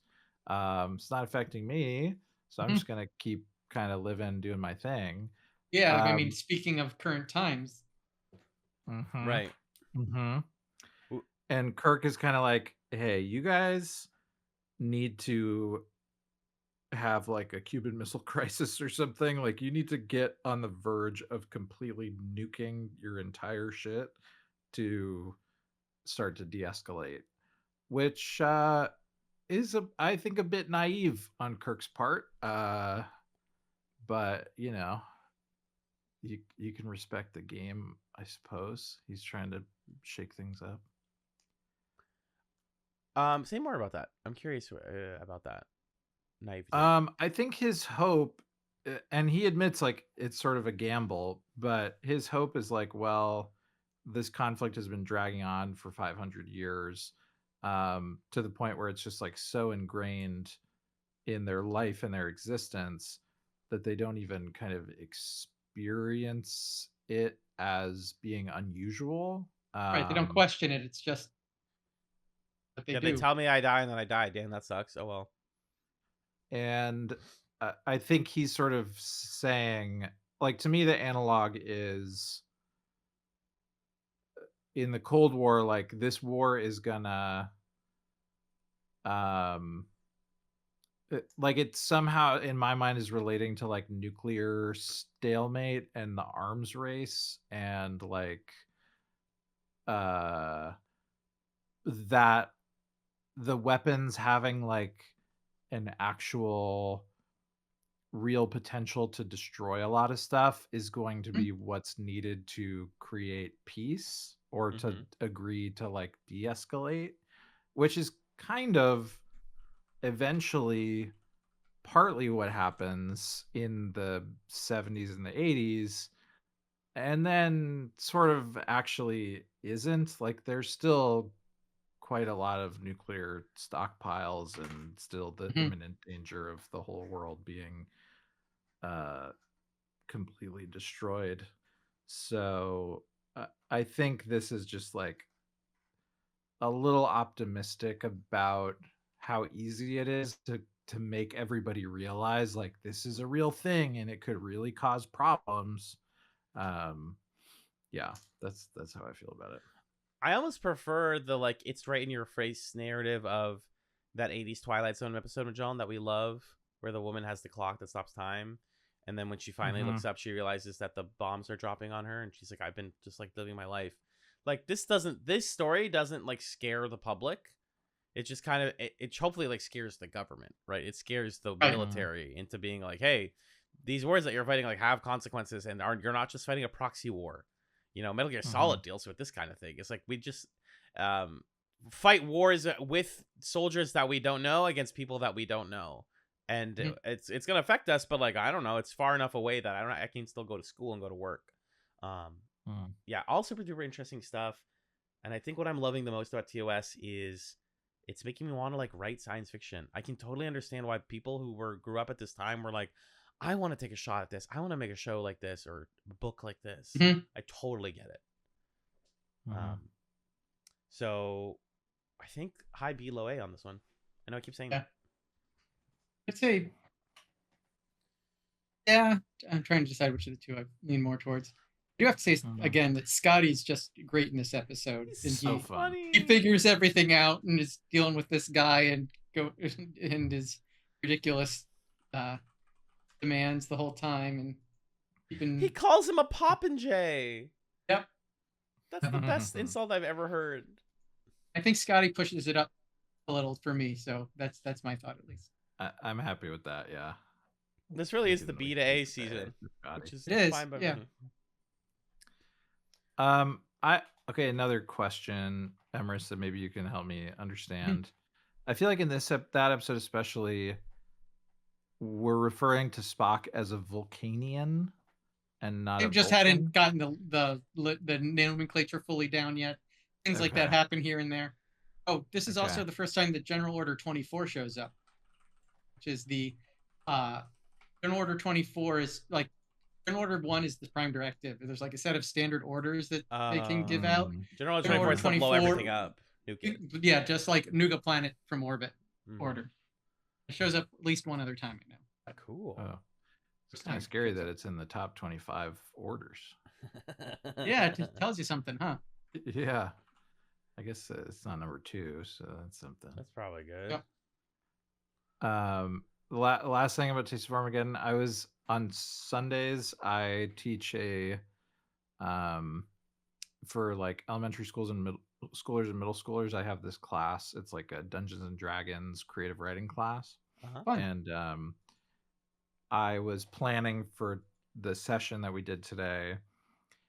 And I realized that like what I prepped ended up feeling very Star Trek pilled, because I was like getting immersed, because it's like they're coming to this island and there's like 4 factions that are in the harbor waging war against each other, and it's like you're gonna have to figure out what their deal is and if you want to work with them or not. And then I took a step back. I was like, oh my god, this is a Star Trek episode that I'm preparing for these small children. Too much. So. No, it wasn't too much. They had fun with it. That's good to hear. Yeah. Okay. This Side of Paradise. Have a done. I'm obsessed with this episode. I think this is fascinating. I mean, the concept is very rote. We've seen this type of concept before, but the script is really, really good. And the ending is good. And this episode is the final period on the thesis I was talking about earlier. Wait, no, this is not the one I'm talking about. No, I'm thinking of Devil in the Dark. I'm so sorry. Oh, yeah, Side of okay. Paradise. No, I mean this one's good too. This one's good too. This is Spores that make you happy. The spores, yeah. Okay. Yeah, so I got spores that make you happy confused with what if the burrowing creature was baby girl. Yep. No, spores that make you happy, I think is interesting. I don't think the script is amazing. I think the performances are amazing, especially Bones for some reason developing a thick Southern accent when he's spored. I looked into this, and DeForest Kelley is from Georgia, so that's the explanation. Oh, sure. He just went full Georgia with it. Yeah, so this gets to have some fun and go actually play some get some emotion in his acting, and he seems to be enjoying that quite a bit in the episode. It seems like it kind of it's so still Spock though when Kirk's like, I need you to go do stuff, and he's like, I don't think I will. It's like he still is Spock fundamentally. I don't think I'm gonna do that. I'm gonna hang out with my hot girlfriend. That's what I'm doing. I like the setup of usually the setup is aren't we gonna be? We have to go save all these people. Oh no, they died. And this is like, damn, there's gonna be a bunch of dead people. We need to mourn them. Wait, they're alive? I love that as an inversion of the setup. And the reason they're alive is they have a symbiotic relationship with these spores, these like pretty little poppy plants that are keeping them alive, but also controlling them in a, again, symbiotic sort of way. And the spores slowly take over the Enterprise crew before Kirk realizes that the way he actually gets, there's a great scene when he's on the ship and he's like, I guess I'm alone. And it's so sad. He's like, I'm alone. Yeah. And then he just from off screen, one of the spores goes poof right in the face. Poof. And he's like, oh, I guess the plot's over. I guess we're all spored. And then he gets really mad about it. And then he's like, mad. Anger is the solution. If I get really mad, and then Spock has to be like, we can't make a bar fight that occupies the whole planet. We can't make that is a great line. Yeah. It's really funny. This is a really funny one. Well, and then also Spock's like, I struck an officer. I should report to the brig. And Kirk's like, well, I did too. If we're both in the brig, who's going to build the transmitter we need? Who's going to fly the plane? Like, valid point. Really funny. A very Spurk moment, by the way. Yeah, just like, who's going to do it? Okay, so this does continue my thesis, though, of like, do we need struggles and hardship? Because Kirk says, these people are too happy. I know it's a symbiotic relationship, but that means that they don't have their individuality. That's not their freedom. But they do have their freedom. They can do whatever. Even if you can tell them, like, yeah, the Lotus Eater is controlling you, but like, and you can't leave, but it's giving you everything you want. And I think where the episode finally pushes against Kirk is that Spock ends the episode and says, heartbreaking last line, I think for the first time ever, I was happy. Cut to black. That is a great line, yeah.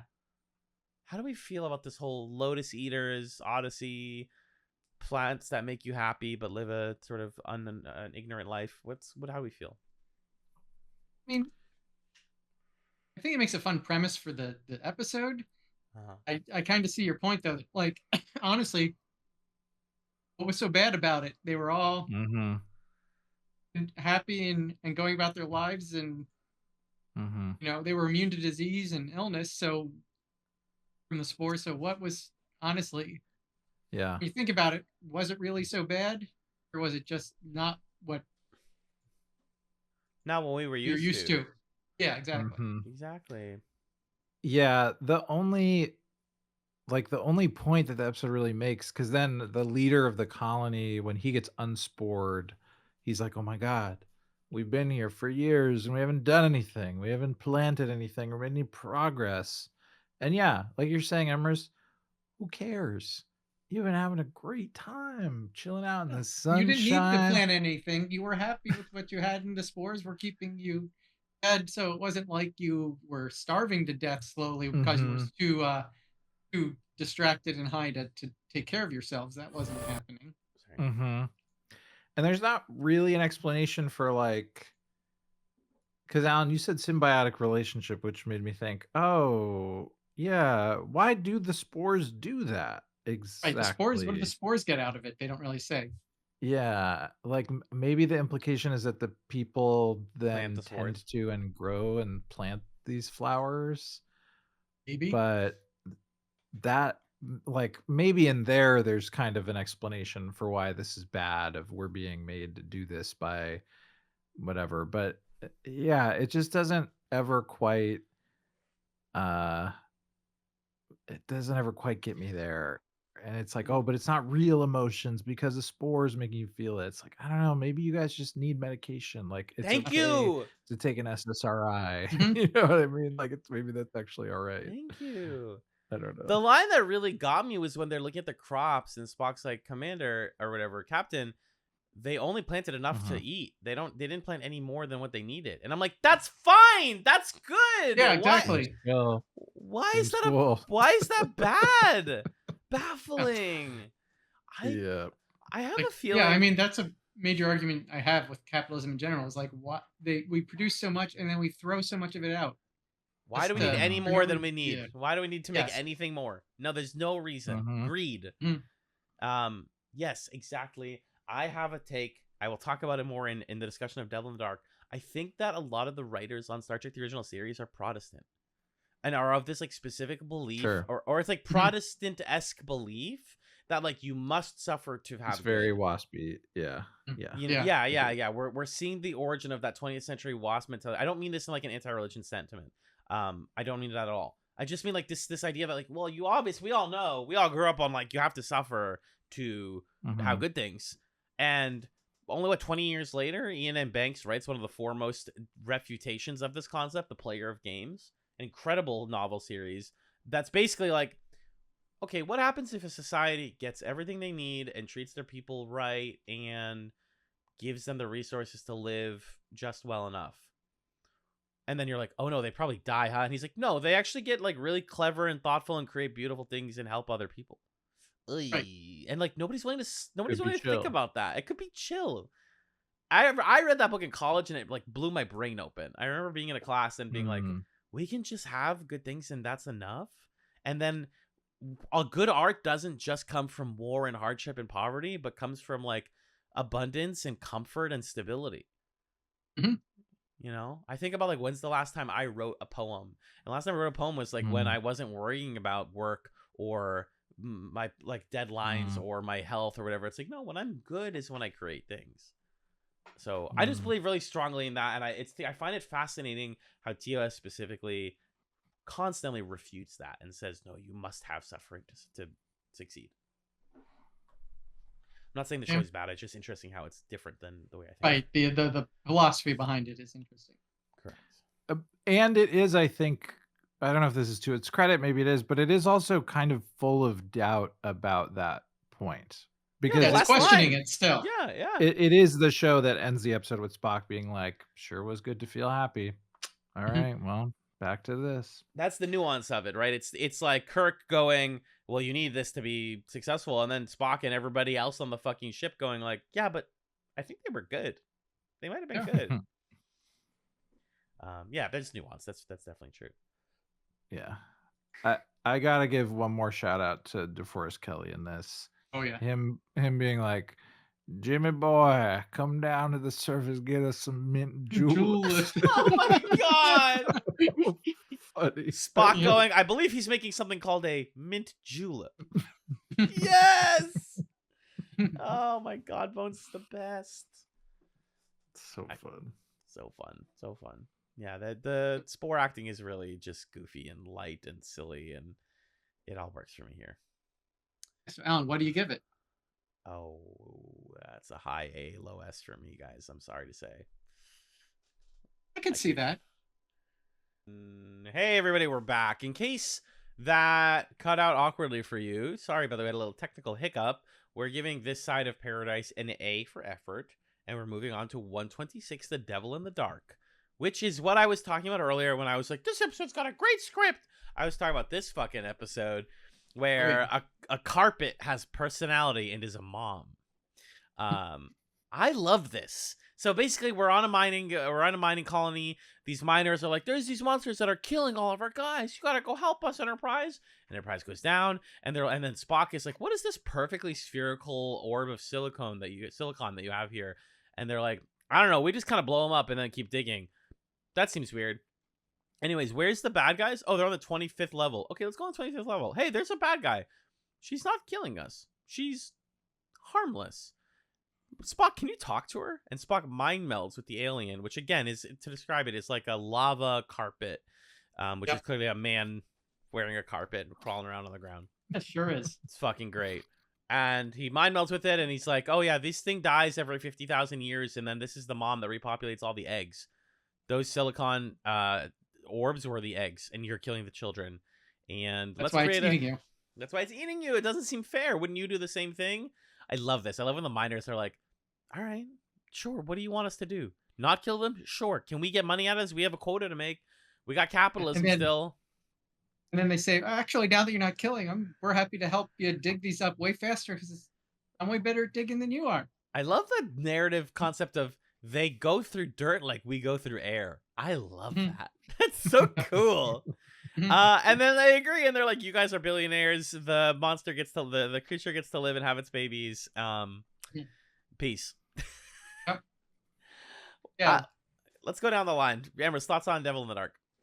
This is a great episode, like top notch, just fun, great premise, good ending. You know, misunderstanding gets sorted out, and turns out for the best for everyone in the end. Like top tier. Everyone can be happy. Magellan, thoughts? Devil in the Dark. I love the performance that Leonard Nimoy gives, where he's mind melding with it and just like screaming in agony, and that it's great. I really enjoy it. Even if it does have sort of the ecological morality of the Flintstones, I still think it's pretty fun. It's a living. I needed that rug monster to go. It's a living. This episode is the first appearance of I'm a doctor, not a bricklayer. I'm a doctor, not a. Yep. I love. There's a lot of things I love. I love the we can work with other races. It's actually fine. We don't have to kill things for it to work. I love how simple it is that the miners are like, yeah, that makes us money too. We're happy with this. Yeah, this all works. We're good. No complaints. I love McCoy being like, I found a bunch of epoxy that happened to me made of silicon. I just kind of shoved it onto him and onto her, and she got fixed. So he says like, I'm rolling high today, guys. I could do anything. I could cure any disease. I love that moment. Yeah, that's great. Bones' little win. It just makes me happy. And then the little, like, it makes the message that says no kill I, and they're like, now does that mean don't kill it, or it's saying it doesn't kill? And then they're like, both of those things are good. So that's a fine. Win-win. It's fine no matter what. I love it. The Horta is charming. The idea of a 50,000-year-old respawning race of little aliens that dig so quickly, their little moles. It's just charming, and the effects are good, and the acting is good. I got no complaints. They did it. They made a nice little morality play that made me smile and made me laugh, and I had a great time at the movies. Agreed. Now, is this our first S tier episode of this batch? I think so. I would say this is an S tier episode. John, is this cuckoo crazy? How are you feeling? I watched this one at midnight on the train coming back from a wedding, and I was drunk, so yes, I don't Diva. know. So I bet it was an S tier. I had a hard time following it at first, and then the Rugman came on screen, and I was like, yeah, this is good. Whatever's happening here is good. It's honestly not that complex. It's not that complex. Just like Rugman, you don't hurt me. A rug woman, it's a lady. She's the mom to all the eggs. Okay, silicon eggs, take care of them. Good. Perfect. No problem. Great. We did it. That's our... Also, this continues my favorite trend of TOS, which is the comedic outros where Kirk will say the most racist thing of all time to Spock, or like the most offensive thing ever. Like, I guess your stupid, filthy, ugly people could maybe have some positive qualities. And then Spock goes, Captain, that's the craziest thing you've ever said. And then it cuts to credits. Warp 7. Every time. It's always funny. Yep. Let's crunch here for a sec, y'all. Let's talk about this last episode here of our bit. We're talking season 1, episode 27, Errand of Mercy, which brings us the first ever canonical appearance of the Klingons with the Klingon Corps, who we on TrekChatz have seen on Deep Space Nine. It's the same actor coming back, John Colicos. Oh yeah. In this episode, the Klingons and the Federation are brought onto a planet of people who seem to be completely harmless, and it's kind of like pick who's going to colonize them first. The Klingons seem to get there first. The Federation, Spock and Kirk have to hide out. They got tricked. The Klingons are mean. Why are they so mean? Wait, are we mean? Wait, are these people even people? Oh shit, they're aliens and they've been testing both of us. We're both fucking stupid. Mm-hmm. And it's basically the parent slapping the kid two on the wrist, like, you two better work together. You better work together, or else. And they're like, okay, that's it. We're gonna make all of your weapons stop working if you try and we'll take away your toys. Yep. John, this is the first appearance of the Klingons. What do you think of Errand to Mercy? I think that this is a much better version of that earlier episode that now I'm totally forgetting, where we get the arena. Yeah, this is a better version. Yeah, this is a better version of Arena for sure. I agree. Because I really appreciate how like how this episode gets across this idea that like Kirk and Karn is his name, right? Core. Kirk and Core are pretty similar. Like, yeah, Core is more warmongering and wants to conquer and that kind of thing, but they're more or less trying to do similar stuff, and they find themselves allied against the Organians to the extent where at one point I forget if it's Spock or the Organians themselves who are kind of like, dude, what do you want exactly? Like, you're arguing to be able to do a war so that you can have peace. Why don't you just want the peace? I don't get it. And Core is like, yeah, Kirk, you fucking tell them these guys suck. We should get to fight each other.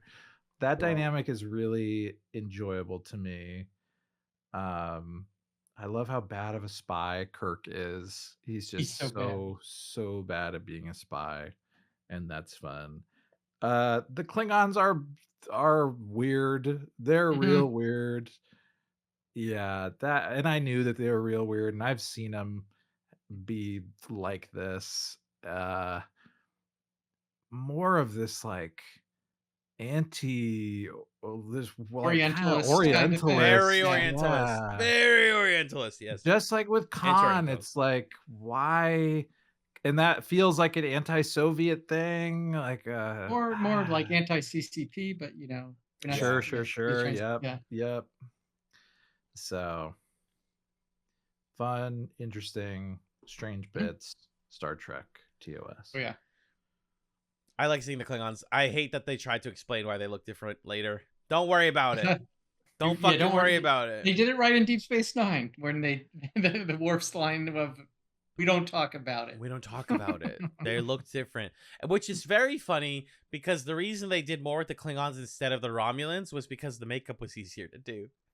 And they're like, no, and then we just made the Klingon makeup harder. So yeah, I like to say this episode historically is great because, you know, the aliens are telling them, you guys better work together. We see a good future between the Klingons and the Federation down the line.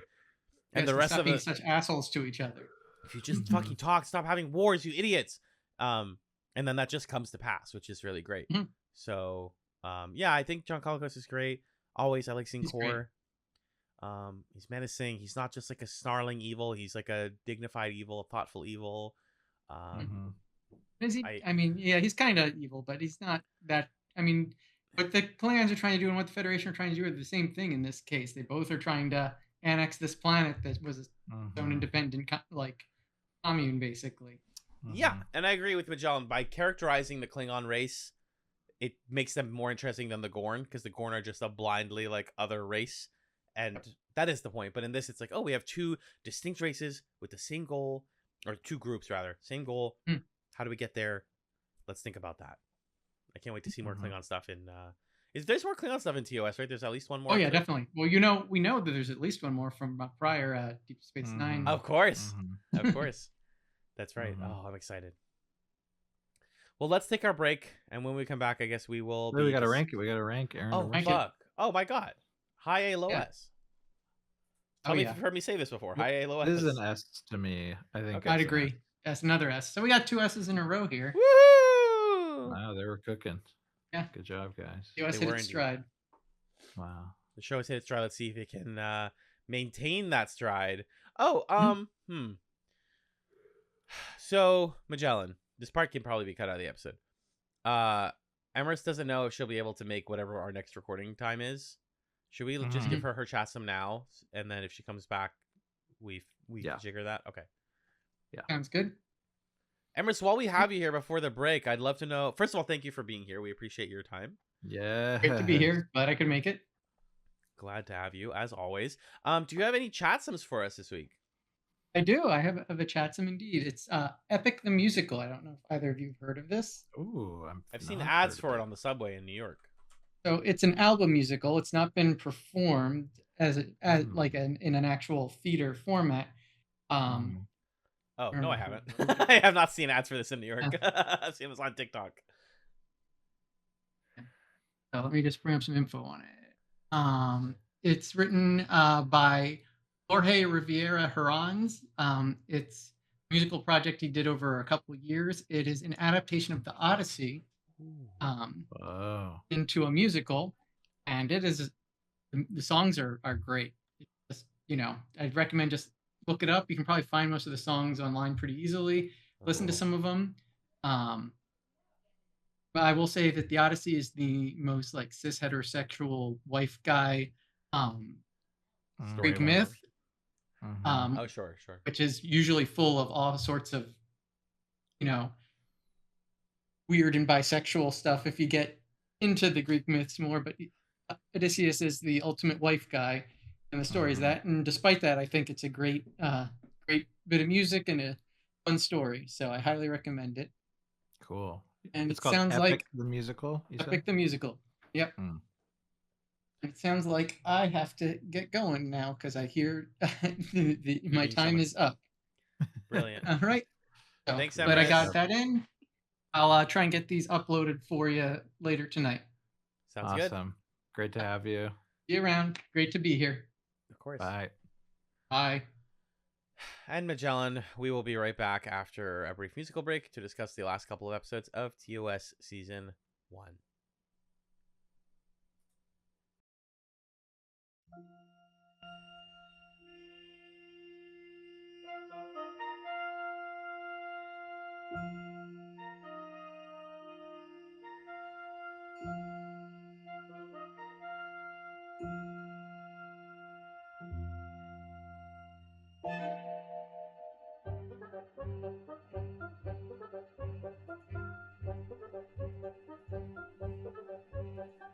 Hello and welcome back to TrekChatz, a podcast where two friends watch Star Trek for the very first. Mr. Spock, I want the remote for my television set. Captain, that's highly illogical. You're already watching the best channel, the Weather Channel. Jim. Oh, damn, that was not my best bones. I like that your bones is kind of Jimmy Stewart, though. That's not off. That's not wrong. It is a little bit Jimmy Stewart. Jim, I'm a doctor. No, I'm a doctor, not a scientist, Jim. Wow.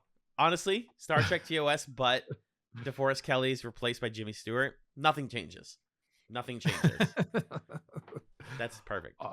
This is Jimmy Stewart as Spock. Captain, that's highly illogical.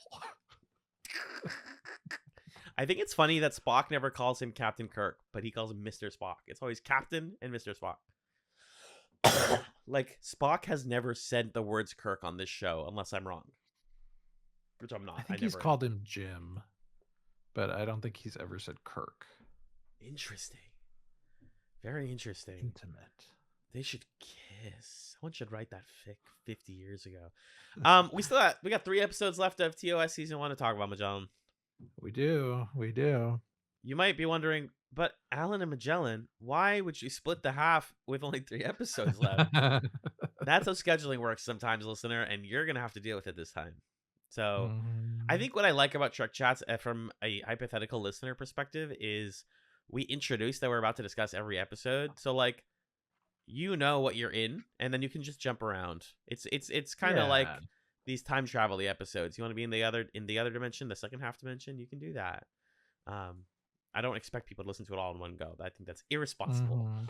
It's very long, slow podcast. I've heard people fall asleep to TrekChatz, which I think is an honor. Oh, that's nice. That's nice. Yeah, I fall asleep to podcasts and YouTube videos, so it's a it feels vibe, nice to honestly. provide that for somebody. Yeah, I was gonna make a joke and then yell, but I'd actually genuinely rather help people sleep I, through I this. was gonna do the Jimmy Stewart impression again, but now, Oh yeah, they woke yeah. up to that. If they're not already awake from that, well, they're probably awake also from the shore leave music that they just heard. Anyways, starting things off, we have season 1, episode 28, The Alternative Factor, which is a bit of a mindfuck of an episode because it concerns a man who exists in 2 dimensions, and he fights the good half of him and the evil half of him fight themselves when they go back and forth. And he's up to the bad half of him is up to some naughty stuff, and he's trying to steal things from the ship. His name is Lazarus, and the crew almost get stuck in that alternate dimension, but they figure it out. Joe, what did you think of The Alternative Factor?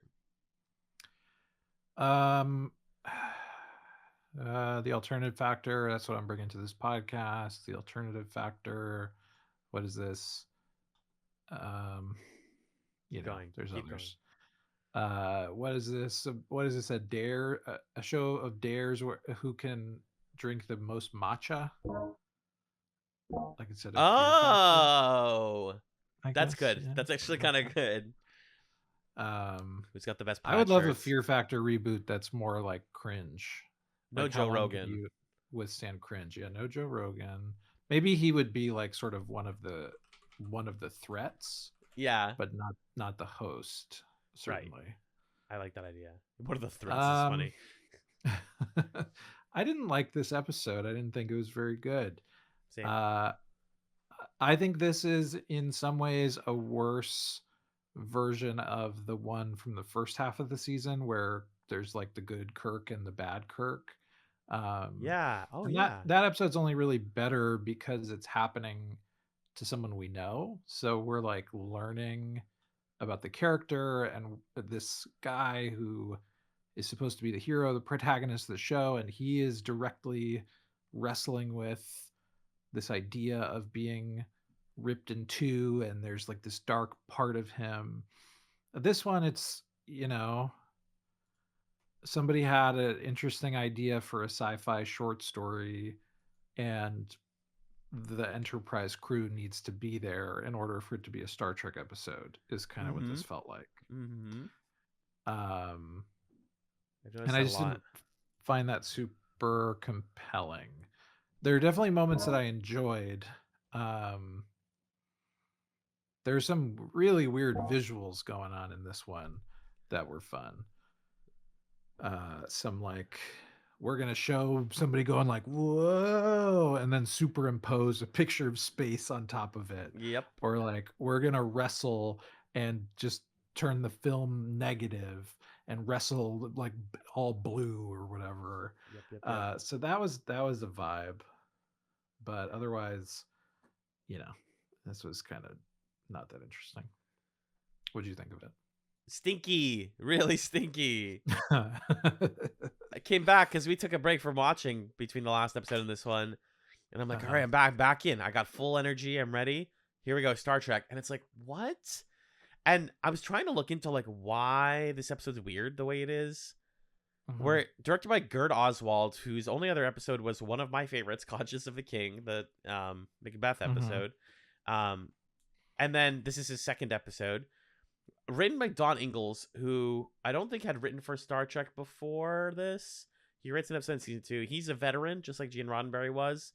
And I think there's a point to be made about how like there's some sort of veteran metaphor here of feeling like you're two selves, or you're trapped between like a lesser evil that you're trying to suppress. Like that's all in here. Also, he worked for LAPD for a while, which is just the best thing about Star Trek TOS is going to any of the writers and directors and being like, "What did you do in your life?" And you're like, "What the?" They're always like cops or in the military or just friends of Jean. Like it's kind of nuts. Or the one woman who had to change her name because of the 60s. So this episode's bonkers is what I'm getting at. I found the visuals really distracting. I found more than anything, I just found the pacing brutally hard to keep up with. Like slow, but then suddenly very fast, but then like confusing. It's kind of like an episode that feels like you're on drugs a little bit. It's just, what were they up to in the writer's room? What was Ingalls and Co. up to? Like, in theory, it's not that complicated of a premise. This guy says he's being pursued. We find out that it's being pursued by his other self. They're switching back and forth. One of them wants to do bad. One of them wants to do good. The crew can't tell which is which. And then they shove both of them out of the way. And Kirk laments the fact that, the rest of us are safe, but what of Lazarus? Like, that's kind of it. But the way we get there is like all of these transitions and like who is in there and what is that visual? It's just like it's like sand in your fingers kind of episode. It's hard to grasp.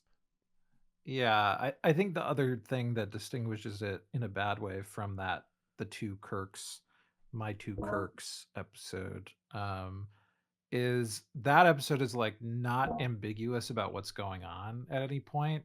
They do the transporter accident, and then William Shatner comes around the corner like, I'm evil Kirk, and I'm going to murder everyone on the Enterprise. And you're like, okay, got it. Cool. Got this it. Makes sense. And this one, it's like they do this a few episodes in a row where they're like, Captain, there's some weird shit going on. And then he's like, Mr. Spock, what's happening? And then Spock's like, I don't know, Captain. There's no explanation for this at all. And it's weird and we can't figure it out. And then we spend like 20, 30 minutes being like, what is happening? Something's going on. Let's roll around on the rocks a little bit. And I don't know. I think there's limitations to how satisfying it can be to have things revealed to you late in the game in an episode like this. Right.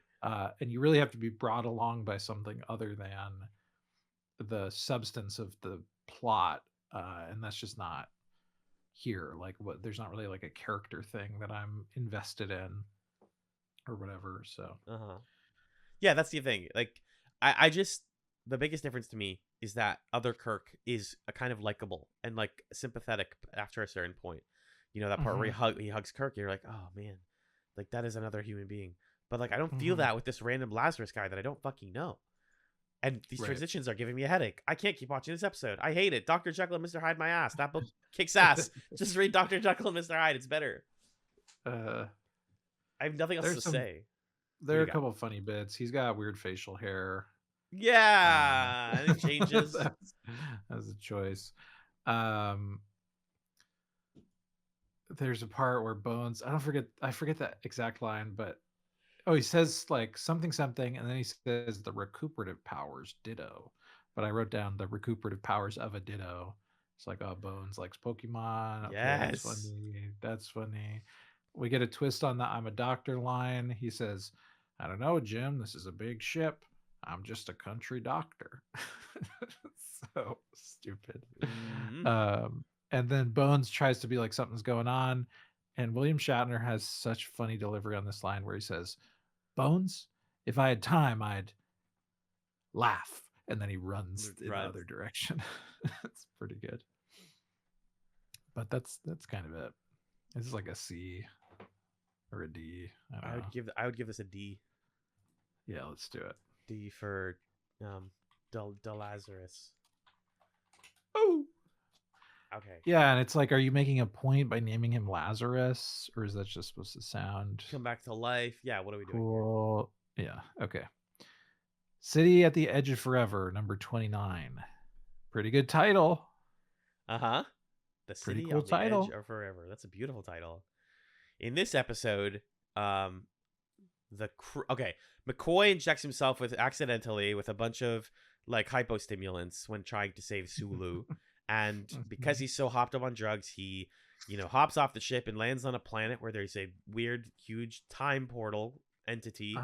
He leaps through it, and immediately the portal, which talks, tells the rest of our crew he just deleted the Federation. You guys have to go and fix what the fuck you just did, or else you don't exist anymore.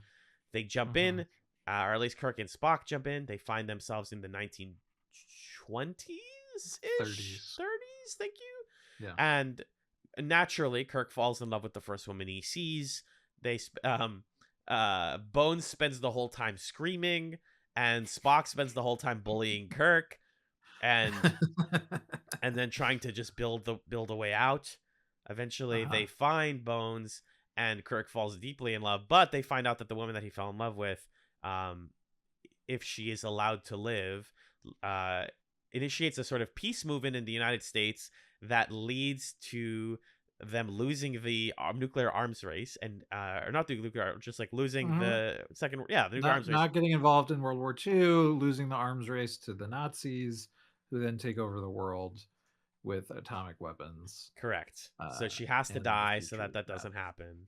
And he's like, no, I can't. I love her too much, even though I've known her for maybe 5 minutes. And then when they find McCoy, she sees them and gets startled and is hit by a car, fixing the timeline and washing her hands of the whole issue. Magellan, this is considered the best episode of Star Trek TOS by many people. The best episode. How do we determine that? So, we have a couple of metrics. Anecdotally, or there's like ratings? Both. Best episodes of TOS. Bounds of Terror, Errand of Mercy, Arena, I'm a Trouble at Triple Space Seed. Yep, these are episodes I actually agree with. Return of the Archon's top 20 is fascinating. I don't know why you would say that. And then this list that I'm looking at from Den of Geek gives the number 1 to City on the Edge of Forever. This is Den of Geek. We like them usually. Interesting. I wonder which one has higher through on IMDb. That's another metric I can look at. I think I get why that is. And I was talking about this in the Chatz Discord earlier, yesterday or 2 days ago when I watched it, and it's like, this is the problem with me finding out that these things are popular before we watch them. Is like, I can't help but be like, it's like when we watched that DS9 episode where, you know the one I'm talking about, the one that everyone said was great, and we were like, I think it's fine. I think it's trying too hard to be good. I don't remember. It's the one where the captain is he's recording the log about what he did with sure. Yeah. And we got some rightful flack for that, of just like, if the episode's good, the episode's good. Like, sometimes you have to put your hype to the side. I think that's fair. I know you did not know this. You did not particularly love the City on the Edge of Forever, right? Would you say it's accurate? Or I shouldn't speak for you. How'd you feel? Well, just to comment on what you're just saying, I think it's a natural response when you hear, oh, this is like the best episode, to be like, let me take a look at it. And the inverse, if I hear like, this is the worst episode of the show, I'm like, I'm gonna find something to like. Yeah. I like Data's Daughter episode. The Data's Daughter episode? Yeah, I'm fond of it. Wow, it's great. It's great. Because it's fun to dislike the things everyone likes and like the things everyone dislikes. And that's just kind of a thing to be aware of, but I don't think we need to sort of fix that within ourselves. Before I say how I feel about the episode, I think after having done a TV podcast now for like a decade, my take on these lists of like best episodes of this show is people are just saying the ones they remember.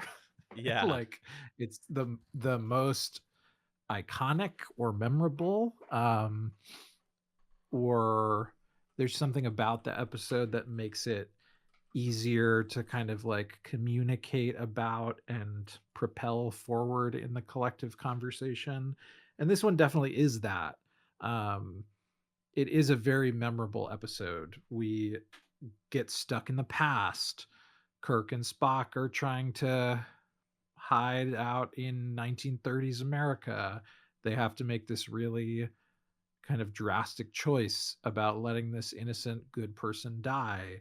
All of it's there to, I think, add up to an episode that it sticks with you. Like I can imagine if you haven't watched TOS in years and you're trying to list off episode concepts, you'd be like, well, there's the Tribbles, and there's that Trandoshan lizard face guy episode. Arena. There's the one where they let Kirk's girlfriend get hit by a car. Like those are the ones that are going to come to mind. It's a great point you're making. I thought it was good. Like I enjoyed it. I didn't walk away from the episode like, wow, that was one of the best of the season. But I rated it an A in my tier list rating of it because I think it's entertaining. I think it asks an interesting sci-fi moral question that is then filtered through straight guy protagonistism in a way that I find really grating, and kind of makes it hard for me to hold it in that highest echelon of like, this is one of the best of the show, but it's pretty good. I'm not going to pretend like it's not a pretty good episode. But no, of course. What did you think of it? Yeah, I fully agree, and I'm sorry I was like talking over you a bit there, but like you make a great point that like I think often, especially with TOS, people rate highly the episodes that they remember, but like I would give the carpet episode from earlier this season that we just discussed. I keep calling it the carpet episode. Let me just learn. Devil in the Dark. The carpet episode. Devil in the Dark. The cave monster. Like, what? I would give that a much higher rating in my brain than like anything else of the season because like I mean I love the Klingon stuff. I personally like the not the Klingons, the other guy stuff very much more. Balance of Terror, Romulans. I like Balance of Terror more than I like Errand of Mercy, but I read Devil in the Dark. It's like Devil in the Dark, Balance of Terror, Errand of Mercy, then maybe City on the Edge of Forever. It's like up here, but not like and whatever. I'm torn, right? Because I don't ever want us to become the kind of podcast that's like, what's up, guys? Everybody said this episode's good, and we're here to tell you why it sucks. Or we're only viewing stuff from it. We get this comment a lot, but it's like we don't just view things from a modern day perspective. I understand this episode of the show came out in the 60s. I just personally think the script of City on the Edge of Forever is very tight and smart. However, if it was a book and I had more time to believe Keeler and Kirk's relationship, then I think that this would have hit way harder. But because of the condensed nature of it, I just felt like this isn't hitting for me. This love story isn't hitting. This tragedy of like, if you want to take care of the greater good, you have to sacrifice the person you love. Like it just that part whiffs. Yeah. I bristle at the sort of like, let's judge it for the time kind of thing. I'm open to that if we're talking about like novelty. And it's like, well, now we might think that this is kind of rote. But at the time, like the whole idea of history's been changed and the Nazis won World War II. I mean, I'm sure by the 60s, even that might have been a little bit pat, but I'm willing to entertain that was probably a more novel concept at the time, especially for like sci-fi television. But I'm allowed to be bothered by the like fact that the sort of pivot point of history going wrong is that we have a woman president who's too peaceful. Like it's okay to be frustrated with that and to be kind of like taken out of the thing, because I'm watching it in the present day and I have but so much time in this fleeting lovely life to live. And I don't know that I want to spend it on stuff that is annoying. So I think it's okay to ding it for some of that stuff. I agree 100%. And I think like, sorry, you can finish your point. No, that was the point. I'm not here to be like the people said. I'm here like to talk to you as critics and as fans of television. I thought this episode again was well constructed, but I know in my heart, in my soul, when I watch an episode for Chatz, I go, this is a great fucking episode of TV. Like, wow. And I did not feel that watching City on the Edge of Forever. And I don't want that to be controversial. I think fundamentally, what keeps happening with us, with TrekChatz, though, is that we're bumping into the fringes of the Trek fandom who really run the gamut of like much older, surprisingly conservative sci-fi fans and much younger, queerer, left-leaning sci-fi fans. And you're seeing those two smash into each other all the time. Like just a day or two ago, they announced that Starfleet Academy is getting canceled after its second season. And so many people were quick to be like, it's because it's woke young Star Trek. And it's like, or then some, and then you have the like hypercritical people who are like, no, it's because it's bad Star Trek. And it's like, no, it's just not the Star Trek you wanted. Like they made a Star Trek show about like young queer teens who like have a little adventures and they fight Paul Giamatti, and it's fine. It's just not for. It's not always for you. Not every Star Trek show has to be for you. I think there's this like post Enterprise take on Trek that like all of it needs to be marquee shows, and they just aren't treating them like that anymore. So you have people who are like, to come back to our point here, you have people who are like, well, why can't they just make episodes like City on the Edge of Forever again? Like just nice little morality tales about love, and it's like, dog, they still do that. In fact, one of the biggest problems with modern Trek is that they're suffocated by the need to do that. Because even Starfleet Academy, which is fundamentally a show about school children, is still on a ship, and you can tell that they just wanted them to go on adventures because we cannot resist the urge of a bunch of cool people go on adventures together. And it's like, we can do other things, guys. Not everything has to be the fucking, we time travel, there's a thing, there's a device, there's lore. It's like, I don't know. I'm sorry. I feel like I'm going on a random soapbox here, but this is the episode to talk about this stuff, in my opinion.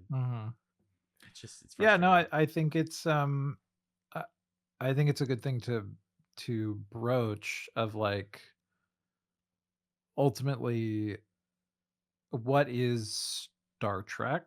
What is like what's the yardstick that we're going to use to decide like, yeah, this works for me, this feels like Trek, this is what I want. And for me, like, I didn't even know coming into this episode that it's considered one of the best. I haven't seen a list where it's listed like that. So to me, it's like, oh, that was interesting. That's like one of the first kind of history got fucked up, let's go fix it episodes that we've seen. Yes. To that extent in the show.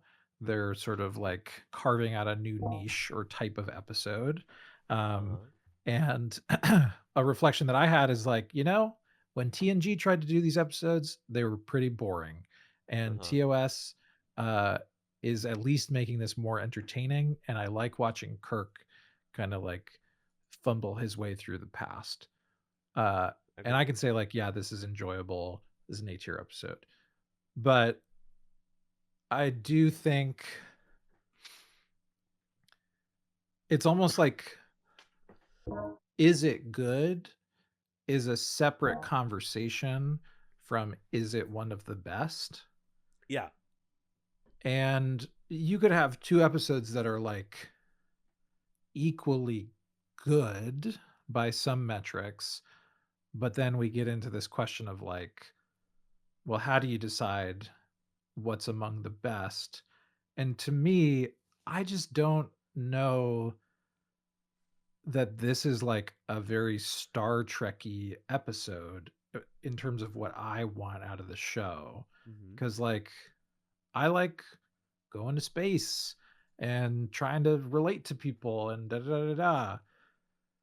I don't really, the aspect of this that is like Kirk has to let his new girlfriend die is much less interesting to me than what this could also be, which is kind of like a Prime Directive story of, okay, well, we know that things are going to go bad unless we let this person die, but then like, are we murdering this person? Is it okay to kill if killing is what like sets things back to being uninterrupted? There's something in that that's kind of cool. And I'm into that, and that is like the Star Trekkiness to me. And then the other stuff is just kind of like, it's a fun episode of sci-fi, but takes it away from a place where I would then say that was one of the best Star Trek episodes. Like Trouble with Tribbles is probably as good as this episode. Yeah. But to me, you could say that's one of the best because there's like weird little freaky guys all over the ship and we gotta like do something about it. And that's like Star Trek in a way that I don't know. This doesn't quite feel like that. I'm happy to hear feedback from folks. I'm sure in like 2 weeks, I don't have to ever solicit it with TrekChatz. We will always get a comment that's like, "Hey, I had thoughts," and I appreciate that. So whatever, tell us what you think. But like, I have some other stuff I liked about this one. Obviously, the costume design is wonderful. I love it when they do a period piece. You made a great point earlier. It's like, guys, just get a holodeck.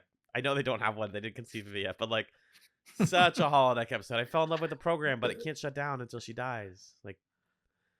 This would be a good holodeck episode. This was similar also to when we were talking with Emrys in the first half. It's almost like Captain McCoy went back to the past to a particularly barbaric period. It's a period that looked just like the set of Gunsmoke. Yeah. He went back to the Paramount lot in the 1960s, and all of history changed. It's like one of those episodes. Yeah, it's quite funny. It's quite funny. I like the concept. This is the thing that happens to the curse though of TOS and being lore brained is you'll say something like, "Man, the Guardian of Forever, interesting concept," and it's like, I hope they never do anything again with it.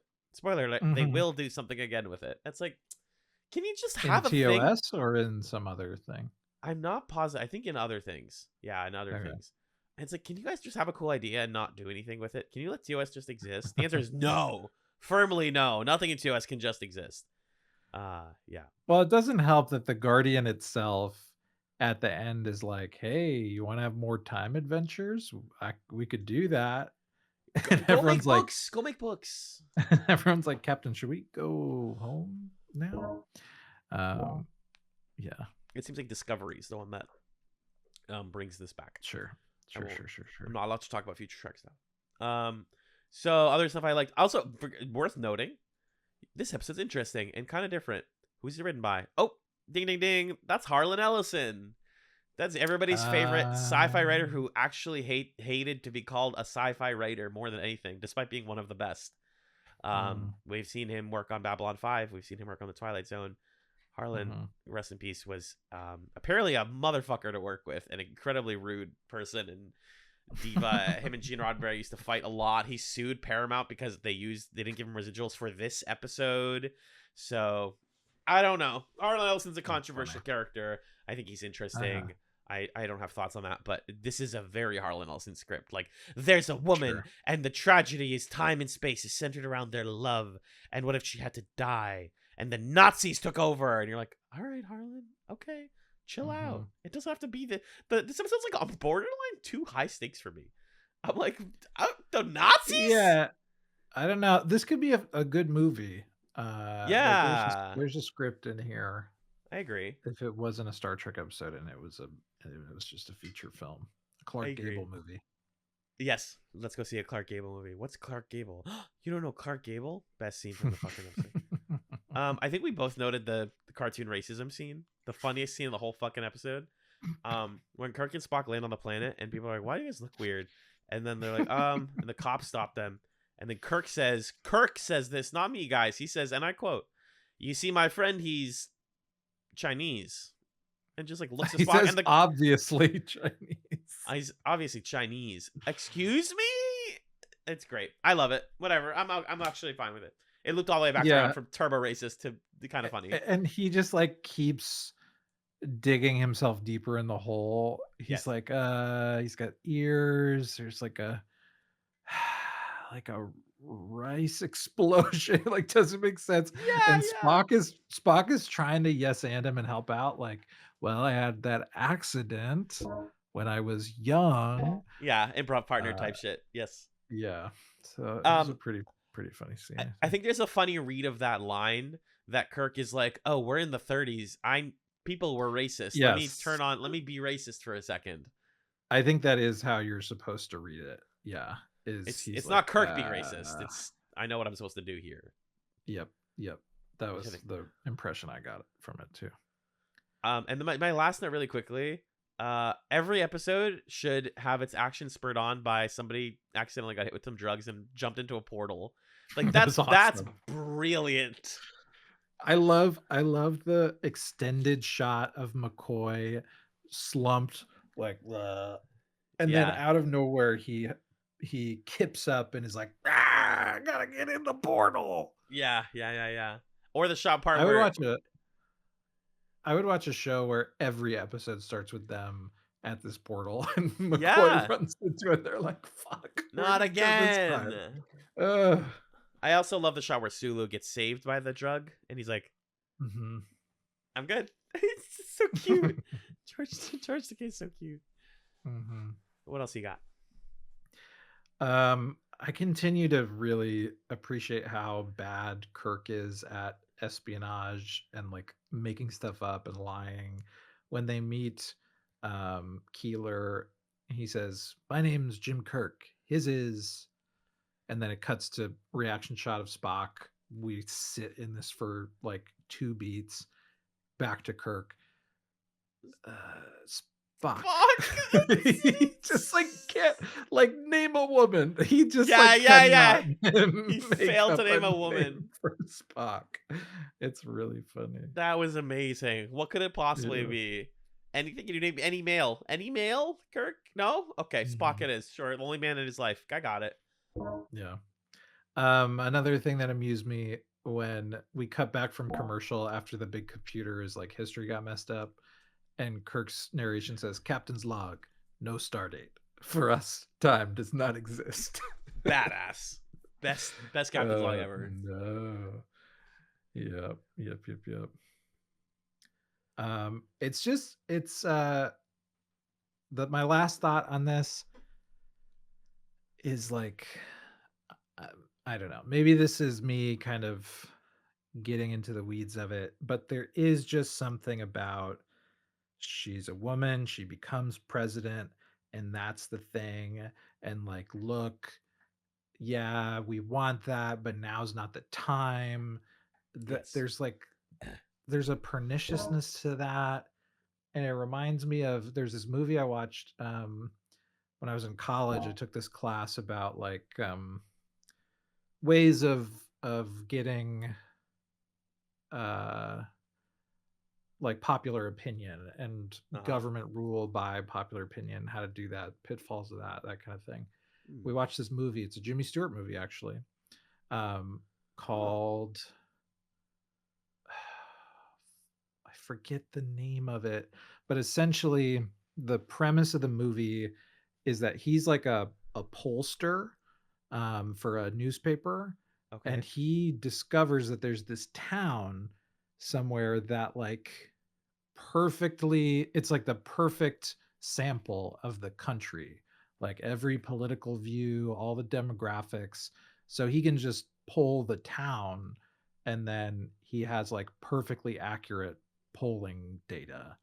But then the twist of the movie is like, now that the town knows that their opinions are shaping the country, they're like, shit, we gotta like think about our opinions more.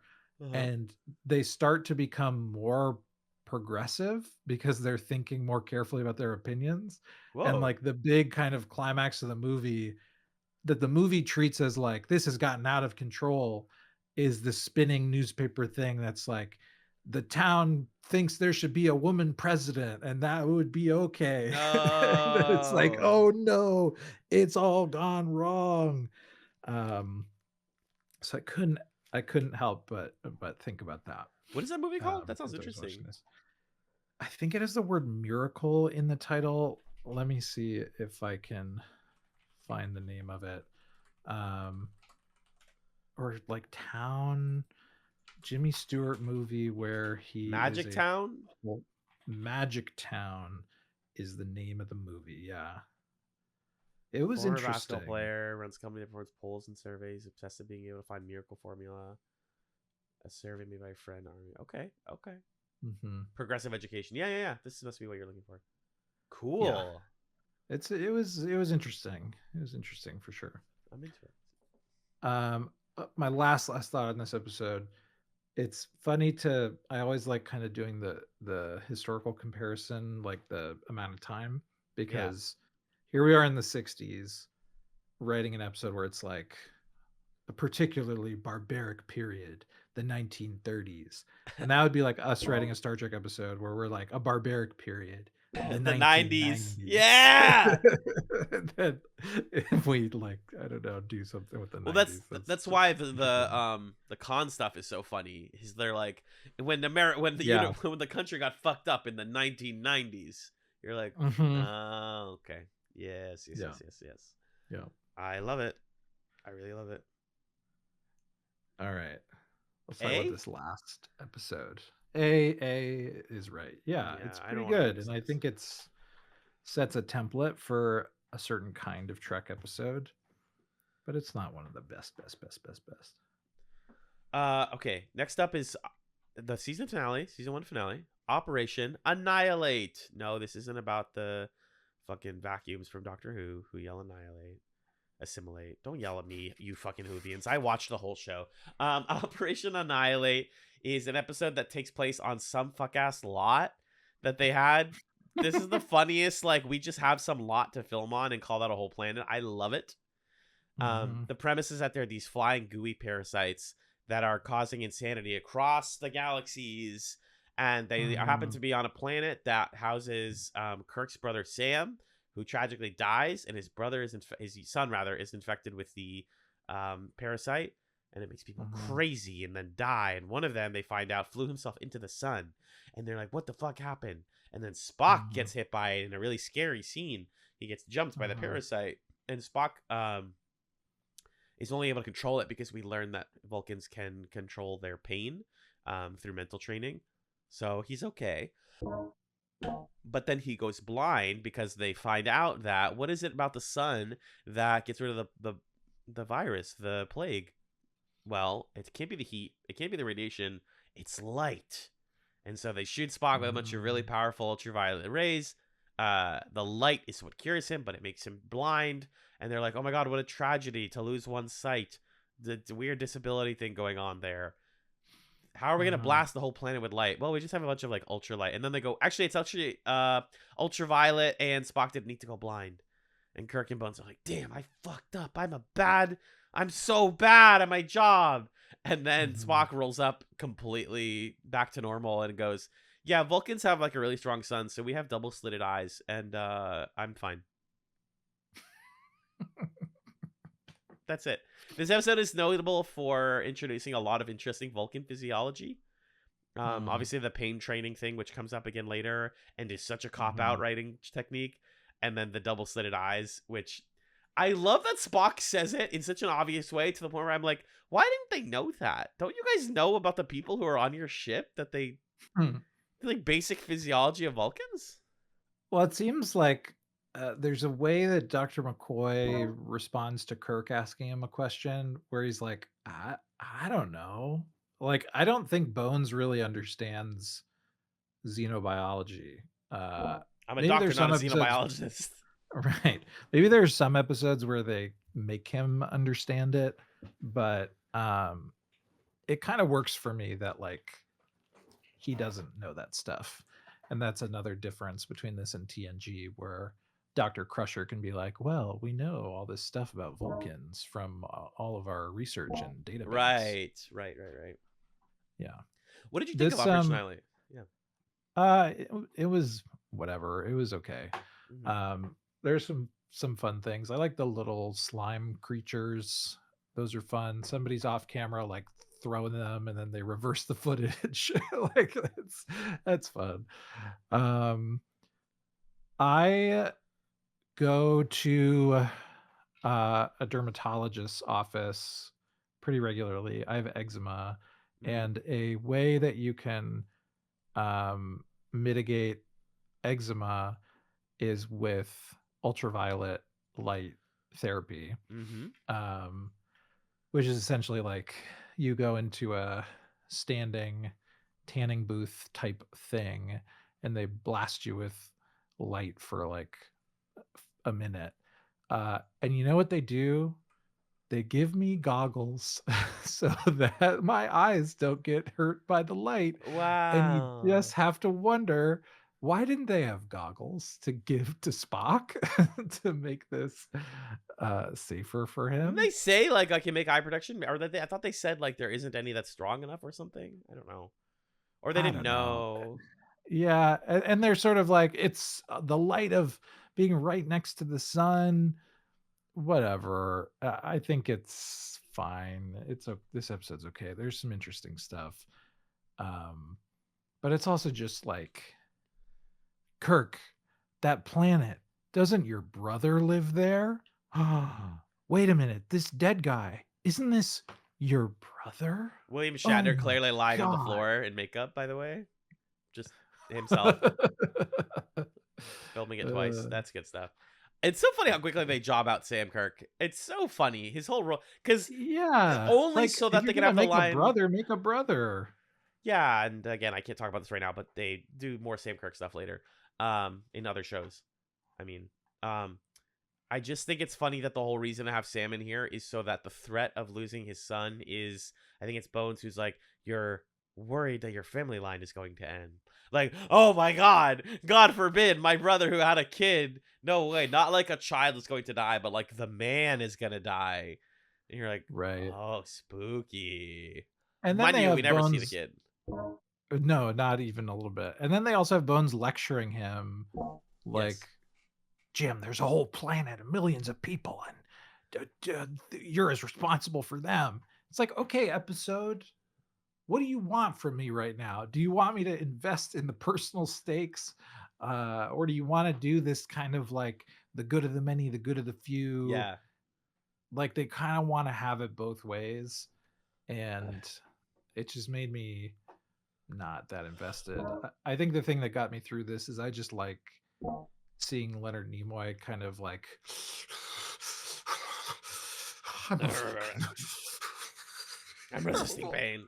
Yeah. That's fun to me. He's great in this. He is great. I like seeing Nurse Chapel just be part of the crew. Yes, Nurse Chapel. Majel Barrett. Majel. I think it's very like Bro thinks he's on the team though, where she's just there to be like, yeah, because it's a woman on a 60s show. She just doesn't get to like have an opinion, but she gets to look and be like, oh, Spock is blind. I love Spock being like an equitable trade doctor as he stares off camera, because that's how you depict blindness. It's very silly.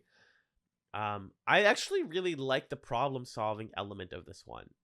I think that's like something I really liked about TNG was going like, oh yeah, and they really didn't do this on DS9, but just like, we have a problem. Could it be this? Ah, damn, it's not that. Could it be this? Oh no, we really did something bad with that. Oh, it's actually this. Like that's science fiction to me. That's some hard sci-fi to me. It's not radiation. It's not heat. It's light. It's kind of a cool reveal. That's so satisfying. Yeah, because you're like, oh, I could have figured that out. Yeah, light. Let's just shoot the whole planet with a tanning booth, and then get that like 2-minute scene of all of the spores dying and like dissolving. We got to show them melting, and then they disappear. Really good stuff. R.I.P. Sam Kirk. R.I.P. A real one. Frankly, Magellan, I give this episode an A. I kind of liked it. Is that weird? What? No, it's like a B at best. It's fine. Okay. I give it a C, but let's average out to a B. Yeah, let's average out. I just had fun. I don't know. And it was the last one. It's not in any way a finale, but none of them are. We have to accept that. These aren't going to feel like finales. Yeah, this is a very like 10-1 in an SNL way. Kind of an episode where it's like, all right, yeah, somebody wrote this weird little goo guys make Spock shit himself in a tanning booth. Yep. Okay, sounds good. God, I need to send you a Cut for Time SNL sketch that I saw recently that was really weird and funny. It involves cartoon prosthetic eyeballs. Anyways. I like the sound of that. Yeah, this gets a B. And that wraps up season 1 of TOS, Magellan. Do you have a favorite episode? A favorite episode of the whole season or of this half? Let's say the whole season for the sake of time. the whole season for the sake of time. I just want to be chaotic and say like fucking court martial. I don't know. I mean, I thought Balance of Terror was really good. Yep.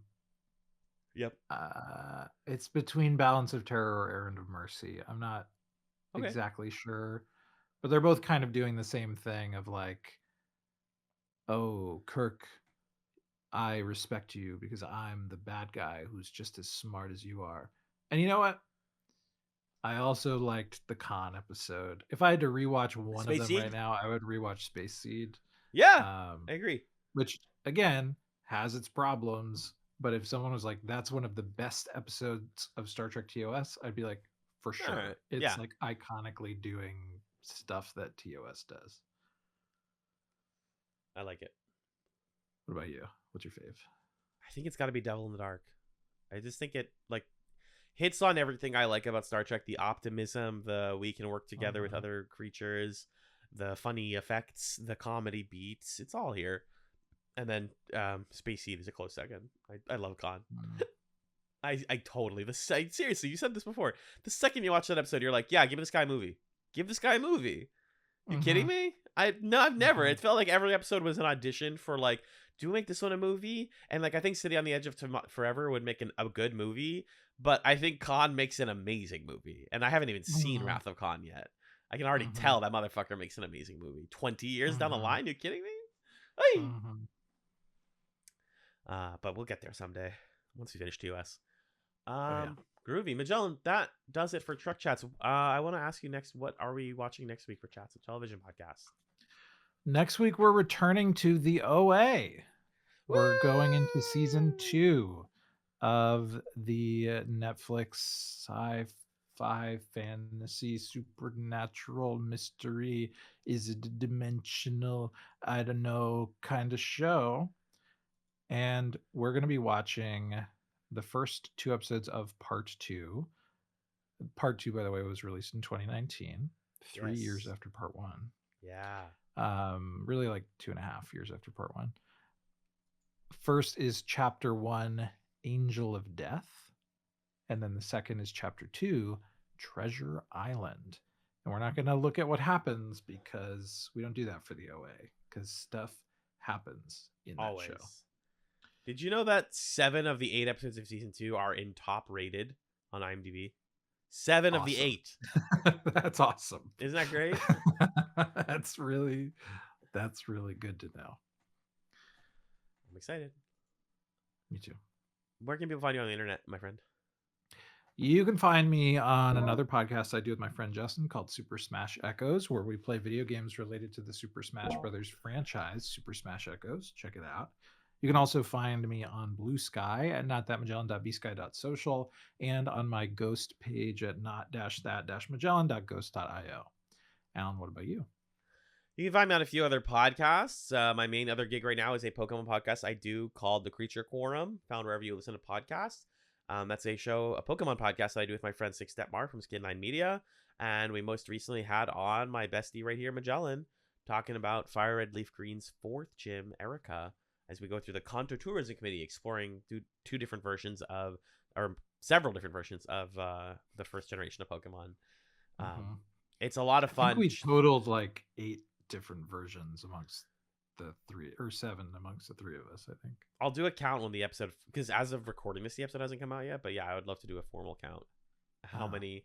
We're just like adding more and more every week also. It's beautiful. So I really love that show. Y'all should check it out. Again, Creature Quorum. And you can also hear me on the Garnet Wager, which should be coming back soon. We're recording a new episode, hopefully this week, which is a Korean game show discussion podcast I also do on Scanline Media. So those are my podcast gigs. And then I'm on Bluesky at Ibrahim, AIBRAHIM. Michelle, can you do the plug zone for us this week, please? I would love to do the plug zone. You can get in touch with the show in a few different ways. You can email us at chatzpod.bsky.social with questions, comments, suggestions, reviews, and thoughts on these episodes that you want us to read, whatever you want to send us there. If you want to be on an episode of the show, whether it's an upcoming TrekChatz for some part of TOS or There's a part of the OA that you think is cool, Cool. let us know. We'll tell you if there's room in that for you. And of course, you can then follow the show in a few different places online. You can find us on Bluesky at chatzpod.bsky.social. Every time that I say Chatzpod, by the way, it's spelled CHATZPOD. Every time. We're on YouTube, Chatz, a television podcast, where you can see video of these episodes, and you can see our first outfits and our second outfits because we recorded this on 2 separate days, and that's fun. That's fun. Wherever you find the show, consider rating, reviewing, sharing, commenting, engaging, all that stuff that's helpful to get the show shown to other people, to help us to feel like stuff's happening and we can interact with you. It's all nice. And then if you want to support the show with money, patreon.com/chatspod. $1 a month gets you access to the Discord. $3 a month gets you twice monthly bonus content and gives you a chance to suggest an episode topic for us to cover on the Patreon. This month, this is coming out in April or March still? It's March, right? Yeah, last weekend of March. Our second episode this month is a patron suggested topic. We watched and discussed Cloud Atlas, which is fun. So you can find that on the Patreon.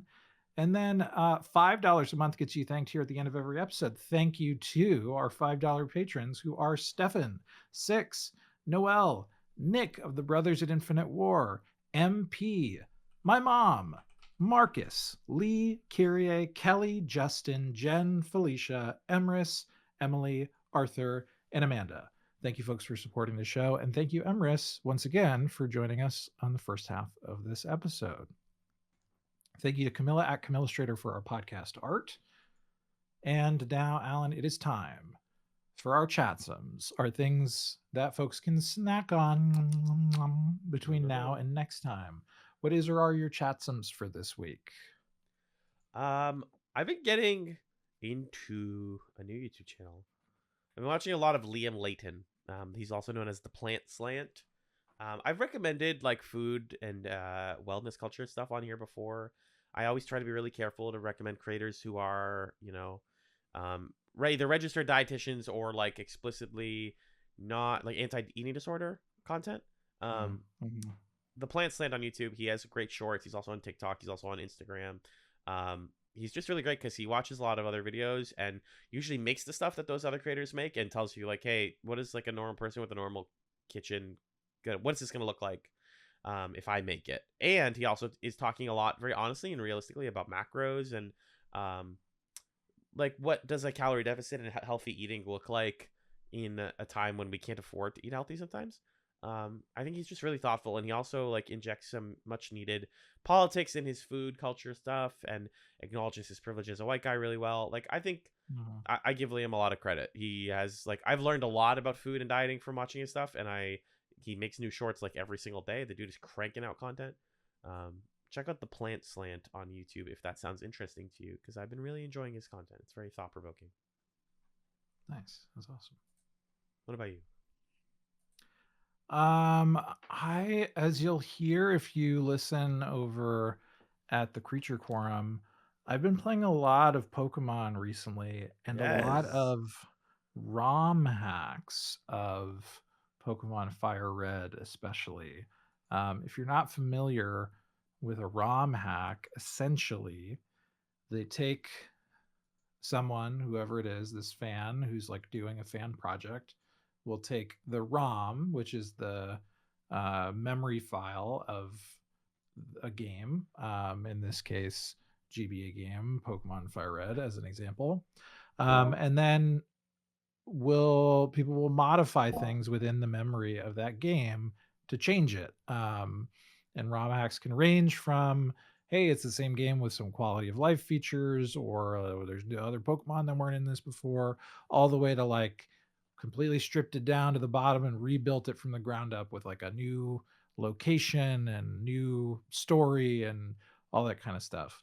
I highly recommend, if you are someone who enjoys Pokemon, especially you enjoy the Generation 3 GBA games, Ruby, Sapphire, Emerald, Fire Red, Leaf Green. That's me. Those are the ones where the ROM hacking tech has kind of been like the most developed and made the most accessible to the most people. So there's the most stuff.